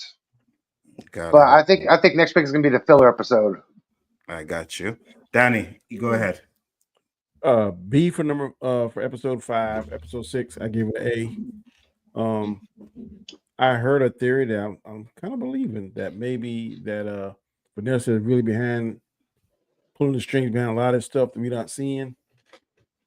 And the theory is that, and I think it's a comic book story. I'm gonna go back and research it. That Vanessa is trying to set up the Kingpin to take him out, and she kind of helped Foggy get into kind of protective custody, and then kind of faked his death because she really wants to be, I guess, the Queenpin. So I can see that because I still think I think she's doing more than what we letting on now. I think she's pushing that guy to come to his office. We already seen she pushed that to make that sale. So I think she probably pushed him to try and steal that diamond out of the bank. So I think Vanessa is doing a lot of stuff behind the scene. And I think that possibly either she's making a push to be the Queenpin and Kingpin's either going to kill her, or in fact, like y'all said earlier, she's trying to push him back into being the Kingpin so she can be Miss Queenpin. But it's one of those two theories. But I like that first theory better. I got you. Brian? I give episode 5 a C+, and I give episode 6 an A. So no doubt. And I think what's going to happen is we're going to continue to see them go on their thing. I think Fist is going to become Kingpin again. He's going to kill all the competition. The guy that he gave the $2.8 million debt to, he said, hey, you're going to pay. He's going to kill him, and he's going to put everyone in line. He's going to kill him with his bare hands in front of everybody, and everyone's going to know what's going on, and the cops are going to make a problem for Daredevil, and to a point where he's going to have to call the defenders in, at least get Jessica Jones, or maybe they're going to be investigating the same thing. Jessica Jones is going to show up at the end of the season. So I think that's kind of the route they're going to go. I wouldn't be surprised if Vanessa through the entire season is still very positive and pushing them to be Kingpin, and then towards the end of the episode 9, we start seeing her. Maybe she has ulterior motives, and that's what we're going to get Foggy in the season 2, episode 1. I like that. I like that. Who did you say is going to? Who did you say is going to? They're going to kill in public. The guy that he has a $2.8 million that came to his office. Gotcha. Yeah, gotcha. He's Okay. going to kill All right. him. Like, if you don't disrespect me, he's becoming Kingpin again. Yeah, Oh, I yeah. agree. What do you think about his assistant, that female? I think she has something to do. She's going to be fired. That's it. I don't think he's going to kill her or anything. I think he's just going to fire her and let the Swordmaster kind of take over all this stuff. Okay. Yes, I see your comment there, Nerdman, and you spelled Why is this Ladyboys guy wrong. here? Are you supposed to be? Where is he? Taiwan, Taipei, wherever he is. Stay over there. Yeah. What do you type in? He spelled Ladyboys wrong. His Ladyboys are back in town. JG, go ahead. Yeah, I agree with previous well, not Brian. I think episode 5 was a B. Because I gotta be different from him. Yeah, episode 5 was a B. Episode 6 to me, I'll give it an A. As far as predictions, I think we're going to see Fisk kind of doing more of the balancing Kingpin and Mayor Fisk, since I think he climaxed in episode 6 and he loves it so much. I think he's going to carry that on. As far as his assistant, I think she will get fired. I think she's going to turn and try to help Daredevil some type of way, or help somebody, or help the police that's against Fisk some type of way, because she has too much information. He's not going to be able to trust her. Yeah, so he's going to fire her. What else? Prediction too after JD finish. Yeah, Okay. as far as Daredevil goes, I think next episode may open up with him visiting Angela in the hospital. Because since she is going to be White Tiger, I think eventually he may be one to kind of train her and teach her the moves of becoming a vigilante, if you want to say so. Because technically she's the only one that she trusts outside of her. Also, it's his fault. It's his fault, so he has no choice. Well, he has a choice, but I mean, he goes after her because he's the one that basically told her, "Hey, go out and do it. I don't care." I like In that. so I many think words. he is going to train. So he's going to be her mentor. I think he's Yeah. going to be her mentor. I can see that. Because she's going to do what she's going to do anyway. At least learn from me so you don't get yourself killed. You see what I mean? I think as far as the strike force and all that stuff, I think it will be teased up until the last episode. I think that last episode of the season is going to be introducing maybe 1 or 2 defenders. So I think next season is going to have to hit the ground rolling next season. You think it'll be Luke Cage? Do you think it'll be Luke since he took over the club? I will rant for another hour if you say Mike Coulter. Recast him. Danny, you had to say Brian something. Brian Grizzly. It's already happened. I'm telling you, Mike Coulter's already signed his contract. No. He's bad in corny cornbread, eating milk, drinking at a bar. Wow. I agree. I agree with JG 100%. Yeah, Danny, go ahead. You were gonna say something? Oh, Daredevil girlfriend, she's dead. Oh yeah, Yeah. I agree. I'm happy you said that. Oh, the psychiatrist. Yeah, I agree. I think she's gonna. And what if Matt finds out that she's the therapist to Fisk and Vanessa? Yeah, but he ain't gonna be mad at that because she don't know he's Daredevil and she didn't know that. I don't think that's going. I think Kingpin's gonna find out that he's dating her, or either she's gonna be a loose end because Vanessa you know too much about me and you Vanessa. know too much, yeah. So or Vanessa's the one that pulls the trigger. I don't know if Vanessa want to kill her now, but I think if he definitely found out that she and Daredevil are seeing each other, oh yeah, she's dead. Just to get back at Yeah, I can see that. Yeah. I can see that being a big she's gonna be a issue for pawn. him. Yeah, I agree. Anything else, JG? No, that's it. Eli. I already went. Yep. Oh, Warren. Episode 5, I'll give a C, just a solid C. Episode 6, I'll give it a solid A. Predictions, probably we'll get more. We'll probably see Frank and Daredevil start to talk about or get into that mode. Maybe a flashback finally, because I think we're due for a flashback. That's a Marvel thing in their shows. We're bound to get one, so I agree with Eli there. I had a thought, but I totally. Oh, Swordsman. I think he's more important than we're actually brushing over, because if you remember, the Kate's mother was like a crime boss herself. And I think she's Madame Mask in the comics, so she could be playing. She could be more important than we're actually letting on. She's in jail, remember? So was Fisk, and he got out early.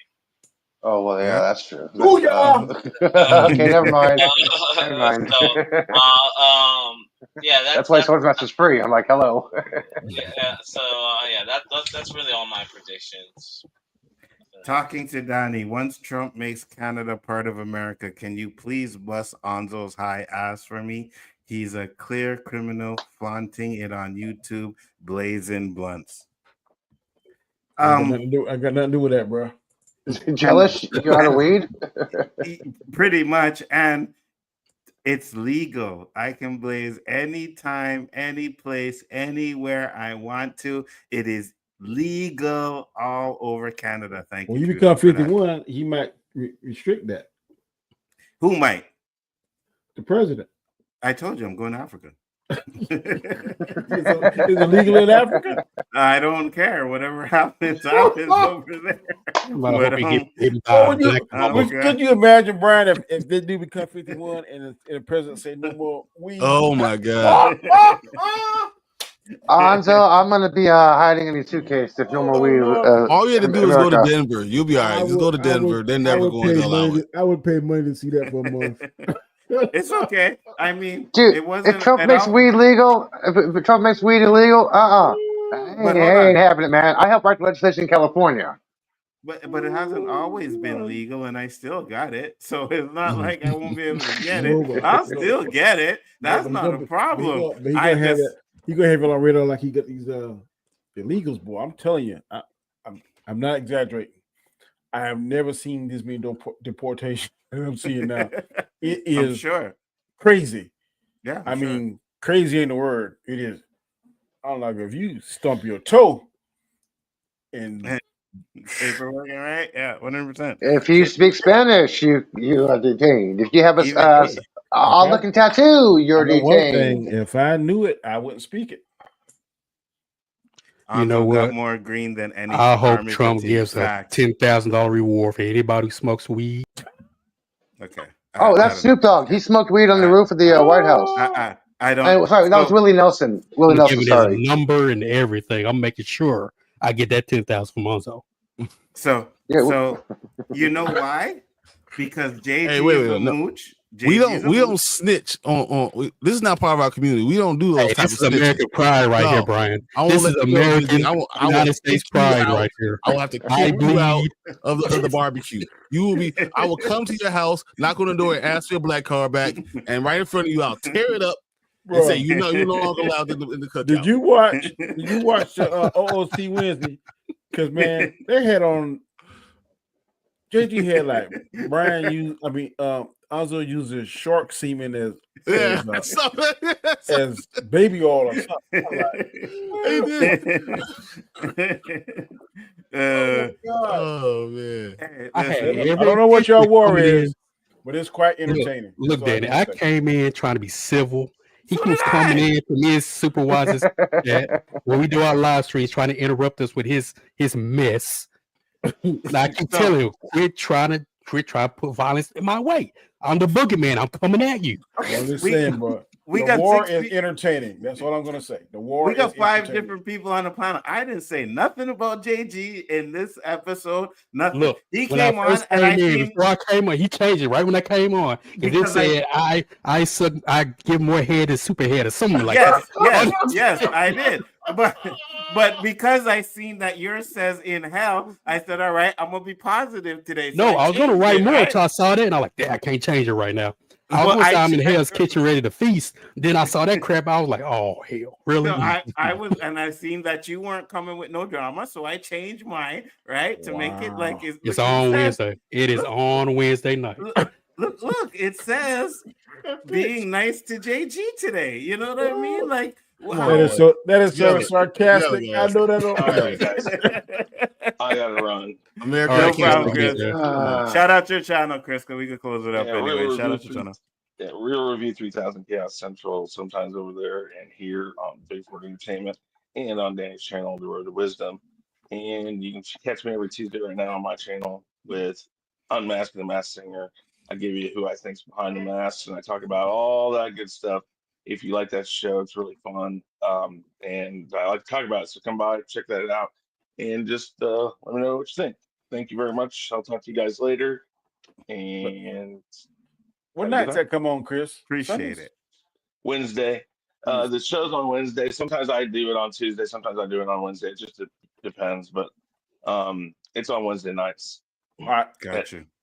Yep. Peace out, all Chris. right, guys. And take it Dandelion couldn't have said it better. Y'all folks in the US have way fewer freedoms than we have here in Canada. You can stuff your 51 state nonsense where the sun don't shine.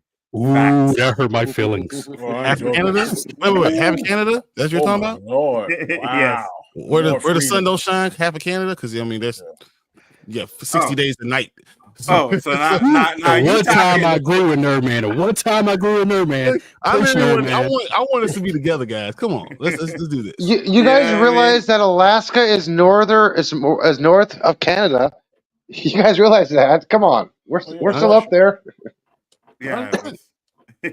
Trump is getting those freeloading Canadian immigrants out of there, building a wall, nonstop Canadians and the hippie weed smoking ways. Well, Peace, dude. he ain't too fond of you UK motherfuckers either. You know what I'm saying? He don't like you guys either. So you guys are gonna be in the same boat, and except your country has kangaroos and all kinds of shit running around there in the streets. You know what I mean? You live in a fucking forest in the city. Time a So I don't kangaroo want to down, hear it. sport. You got Time a kangaroo down. snakes coming kangaroo up in down, your sport. toilet and shit. Are you All talking right? about Time a kangaroo down. You talking about Australia or London? What are you talking about? Both places. The This same guy thing from to me. Australia? You think that's the other guy? Same thing to me. Same thing. And if y'all cross the border bringing that nonsense, I'll stuff it where the sun don't shine for you. Facts. You know Danny, what, Dandelion? I will call your bluff. I also will call your bluff. I will see that.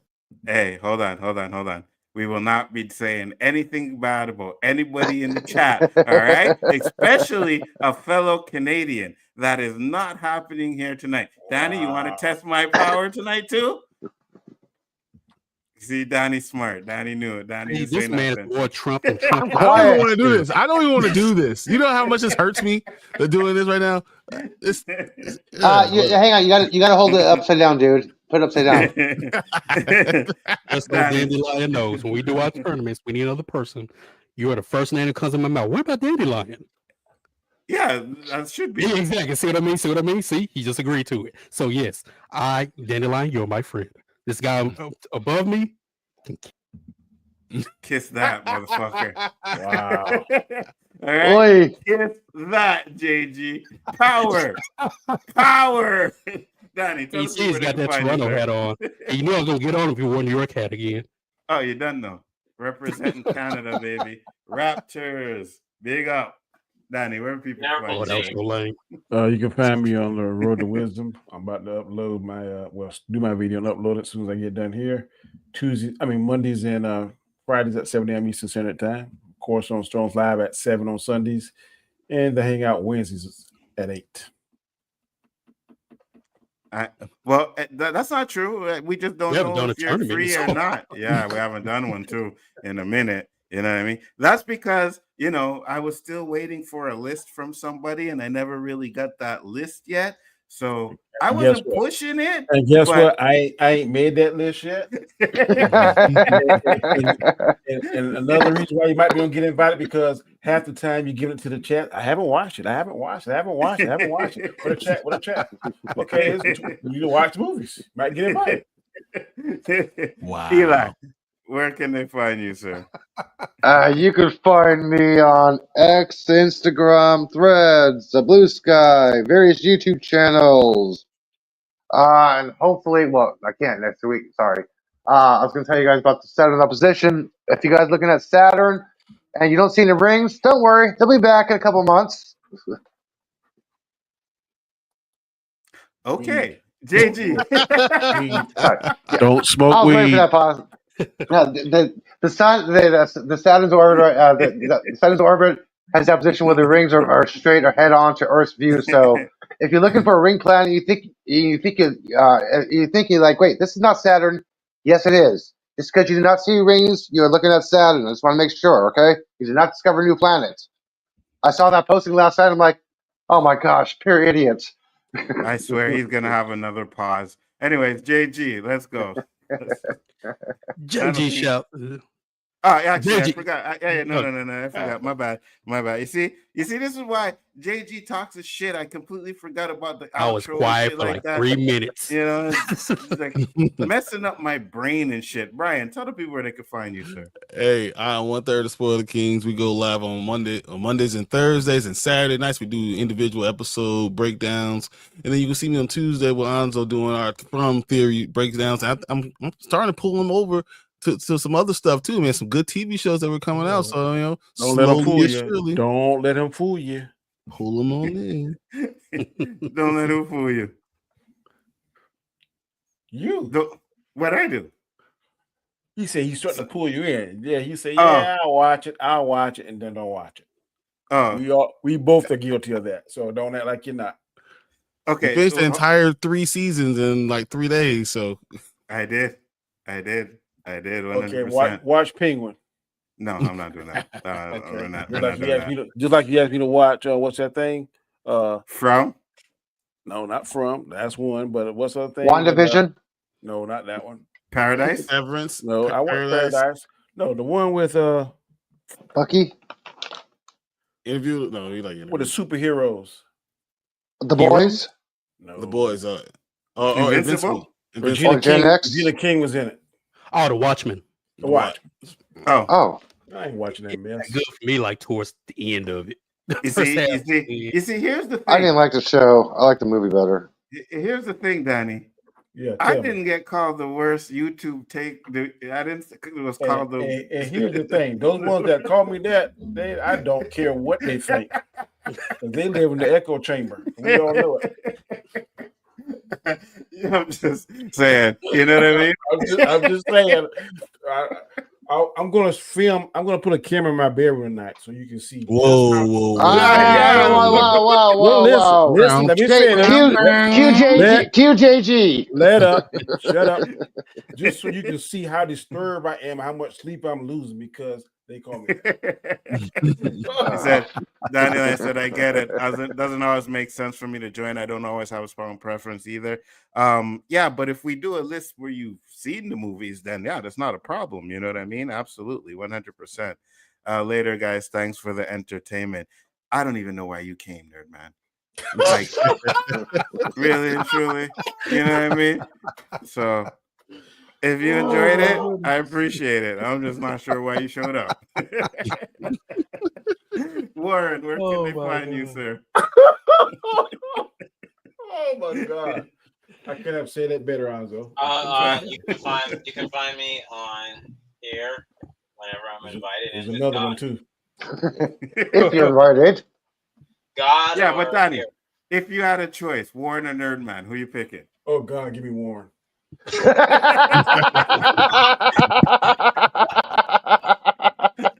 I second that. I agree, man. I'll take Warren twice on Sunday, buddy. I definitely agree with that. And I am Bigger Ford Entertainment. Thank you guys for popping in. This was a fun show. Pure jokes towards the end. You know what we do. Tuesday, we'll be doing the From stuff. Wednesday, OOC. And one of these days we will be having a tournament. I don't know when, but sooner or later we will, depending on how it feels. You know, it's Friday. Weather's nice enough. It was Jason. No, what movie did I suggest? John Travolta. Okay, I have it to you before Friday. All righty, and then if I feel up to it, we'll have one on Friday. Not a big issue. But let me know so I can write the song. I already wrote the song. Oh, remember you did? Yeah. Oh shit, that's right. Yeah, Sorry. we already got the song ready. You just have. That's right. Duh. Thank you for reminding me, JG. Yep. Eli, if JG were to write the lyrics for this Daredevil one for the next episode, would you be able to use the same beat? I didn't hear this beat. Huh? Yes, I would. I have that. I have the audio separate. Yes. Okay. Well, motherfucker, it's on YouTube. You could always go back and play one of my videos and hear the beat again. You know that, right? If we have this, and you can hear it right now. Plus, you can hear Wednesday, everybody tune in Wednesday night. Everybody tune in. Also, I don't think there's any music in hell, so I don't know. I don't think so either, Danny. Hell falls on so everywhere. That's why I'm in it. I can't wait to Wednesday. I'm gonna bring the popcorn. I ain't gonna say nothing the whole show. I'm just gonna bring the popcorn. I tried to watch The Boys' first couple seasons, but I didn't find it entertaining. Really? See there? Look at that. I'm out of that one. I avoid watching John Travolta movies. See? I rest my case. Hey, John Travolta has some good movies, though. You know what I mean? It's what it is. Except Battlefield Earth. Ooh, that's a bad movie. You know Yeah. what? I'm gonna vote for Battlefield Earth to win the book tournament. was Let's better. do Oh, it. no. Should No, change to the Cyclones worst are John Travolta dumb. movie. It definitely win. Worst interpretation of a Cyclone ever. Come on. And Dan, you said there was like 60 of them, eh? 63 movies I looked up. Yeah, Broken Those Arrow, all those Face Off. cameos included too. Huh? Are the cameos included too? Because he did a lot of cameo stuff too. I remember Now seeing like these- Face Off, Staying Alive, Saturday Night Fever, what's Grease. the one where Grease, and the one where Urban he was Cowboy. he was real smart. Urban Cowboy Oh, was real shit. good. I remember that. Damn, I forgot about that. Phenomenon. Yeah, Phenomenal. Oh, Michael. Mhm. What was the Yeah. one where he was holding You kids hostage in a museum or something? You What was didn't like that one? Phenomenon What's that? also? No, knowing. That's the one I like from him. Knowing. Well, I thought it was Nicolas love- Cage. Yeah, one like from Paris. Oh yeah, to that's Love or something Nicolas like that. Cage. Yeah. I'm Yeah. thinking What was the one with him and Dustin Hoffman were in it? That was a good one. Can't think of the name of it. Hey, Which nothing's one? better than Face Off. Let's go. Face Off was fire. What's one with Paris? Oh, from love Paris. from Paris. The Yeah. Paris from Love. That was okay. But yeah, so we Disturbance, Swordfish. Let's go. I got you guys. Ooh, Alright, Nips. So you be there, Brian? Because I know Brian's like, yeah, I sent me a tournament, and then I sent a tournament, he never comes. Depends. I'm actually going to be on vacation with my kids. Going to the Smoky Mountains this week. Nice. Oh, nice. By the way, dude, when you said swordfish, John Travolta does not automatically pop on my mind. Those Nips do. Yeah, hey, it should be. Hey, Yeah, I was okay. watching TV last week, and I saw Catwoman. I stopped and watched that. Oh, my Ow. God. Oh. Did you watch the whole movie, Danny? I watched the part where she pranced on the roof, like part I like. Okay. So, did you have to watch until you got to that part, I or had to did watch. you I just had to get click that on it? part. I watched. I had to get that part. It's about 30 minutes. You had, oh God. Then You I are They call it fast forward, I man. said, not when it's on TV. Duh. You don't have are a TiVo? trooper, bro. No. You are a trooper because that comes on, I click off. I'm done. I don't give a. I'd rather watch Yeah. Swordfish, where you can at least see her boobies, than Yep. to watch her Wow. prance around in No, that I like that. stupid movie. Damn. What's that movie she did? With what's the name? Billy Want to Bob make you Thornton. feel good? Want you make me feel good? No, I Wanna make- can't. Oh, I love. Oh yes. Me too. I can't stand it either, Brian. I only watch for that No, part. dude. After that, I turn it off. I don't care after that. I think first off, her acting in that part is absolutely, it's the worst acting she has ever done. Make me feel good. I don't care nothing about that. Make me Ain't feel nobody, good. ain't Watch me no- make me nobody feel care good. about no acting. Well, tell me a Holly Berry movie where she was an exceptional actress. Nobody cares about her acting. Oh, every time she's either a Yeah. crackhead or a bad mother. That's all she is. X-Men Losing Last Isaiah. Stand. I X-Men. care So about- losing Isaiah Crackhead. is one. That was the worst Losing storm Isaiah. ever. Losing Facts. Isaiah, she was a crackhead and a bad mother, all in one. There you go. She was good in X-Men. Come on. About 2 Storm. minutes, she was outstanding. She was the worst. Eli, don't get me started, man. She was standing in what, Danny? So for 2 minutes in that movie, she was outstanding. Well, she was good in Queen too. I got to like give that her that one. Man. Okay, I'll give you this. She did one was on Netflix recently where she was Dorothy Dandridge. an MMA Dorothy Dandridge was a fighter. good one too. Oh, who? Where she was an MMA fighter. Who? An Halle MMA Berry. fighter. Holly Berry. Yeah. Oh hell no! I'm not. Yeah, watching Halle that. Berry, really? I'm not watching that. she did one on Netflix. That it was good. It was Sometimes they good. step up, man, because like Jennifer It was Lopez good. ain't all that The, fantastic. But that the movie, bruised one? Is it bruised? I think it's bruised. Yeah, that movie where Okay, she I was in saw that it. robot, yeah, man, she did pretty good. yeah. I like that one too. I You did never like the see- J Lo one with she was like an assassin or something like that. She gave her daughter up for adoption. know Or you're talking somebody about. yeah, that one. Yeah, that was a good one. She did 3 good movies. Enough, the one when Mhm. she's an assassin, and when she's with that robot. Those I are hadn't the seen that best one. Okay, I gotta the check best that out. 3 acting movies. No, You- no. First off, her best one is was it Strictly Business? She was in that one. She was in Oh, the when program.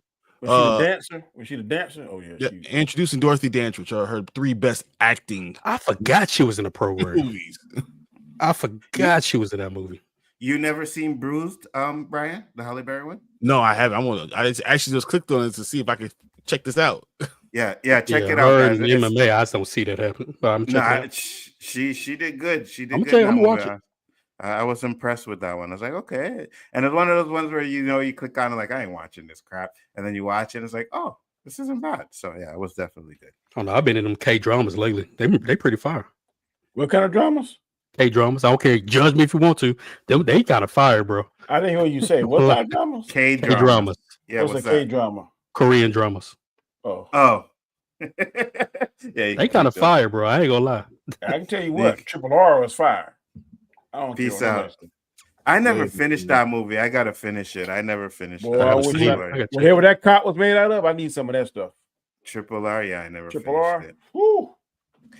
But with that being said, guys, we are closing it up. Thank you, everybody, for popping in. Once again, we will be on all week, and then we'll be back next week for another episode of this show. So with that being said, peace, love, and hair grease, and we will see you on the next one. Peace. And JG, listen to the intro.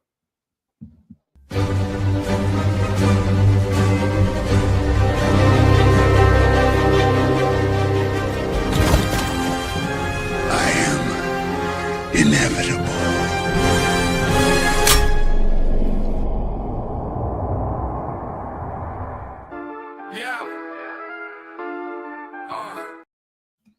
I can't believe I did this. JG, take us home, please. My bad. I'm about to say, where's that gonna be worse? JG Shaolin Terrific, the undisputed final boss of the 36 Chambers of Shaolin. Thank y'all for tuning in live for this Daredevil Roundtable. Catch me live Wednesday nights on the OOC with the host Nzo, aka the Abbott, the Osiris of the Shit, Split King, the Professor of Ganja, and the fake ass Canadian, alongside a co-host Roberto, aka Mr. 100, aka No Trouble Did Everything Gonna Be Irie. No woman, no cry. Fake ass Canadian. And catch me Tuesday nights with my homie Super Wives. We do our Daredevil watch parties. They are fun, real fun. In my Donald Trump voice, we have millions and millions and millions of people watching, which is a lot, but okay, it is what it is. And catch out the man himself, Brian the Grizzly, 1/3 of the Spoiler Kings, the Titans himself.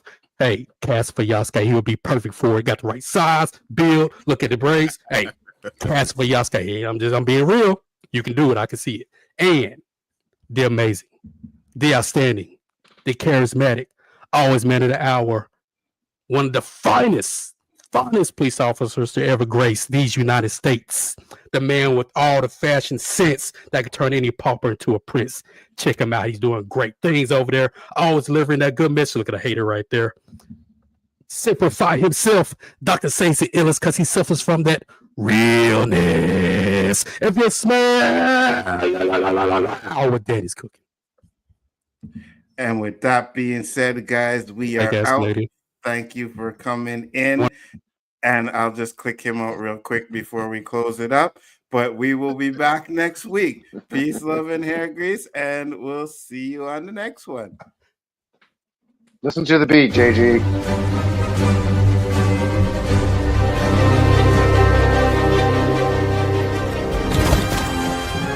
I am inevitable.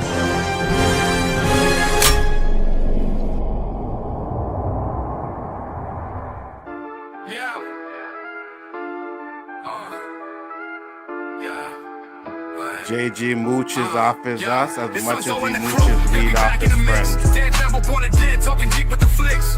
Round table session, breaking count with precision. Murdoch's back in action, got the tunnel vision. Yo, red suit on, but he ain't no saint. Throwing hands in the dark, no need for restraint. Wilson scheming, got his eyes on the block. Lights on the rooftops, hear the heartbeat knock. Yo, Otto calling shots, there is going insane. Who's the real villain, who's playing the game? Foggy and Karen, will they stay in the ride? Or will they get lost in the devil's dark side? Blind justice, fists like thunder. Hell's Kitchen rise, watch the city go under. Born again, yeah, we breaking it down. Kingpin lurking, who's taking the crown? Round table, deep dive, theories unfold. Nzo with the squad, got that take on gold. Netflix stays calm, but the legend remains. Born again heat, yeah, remember the name.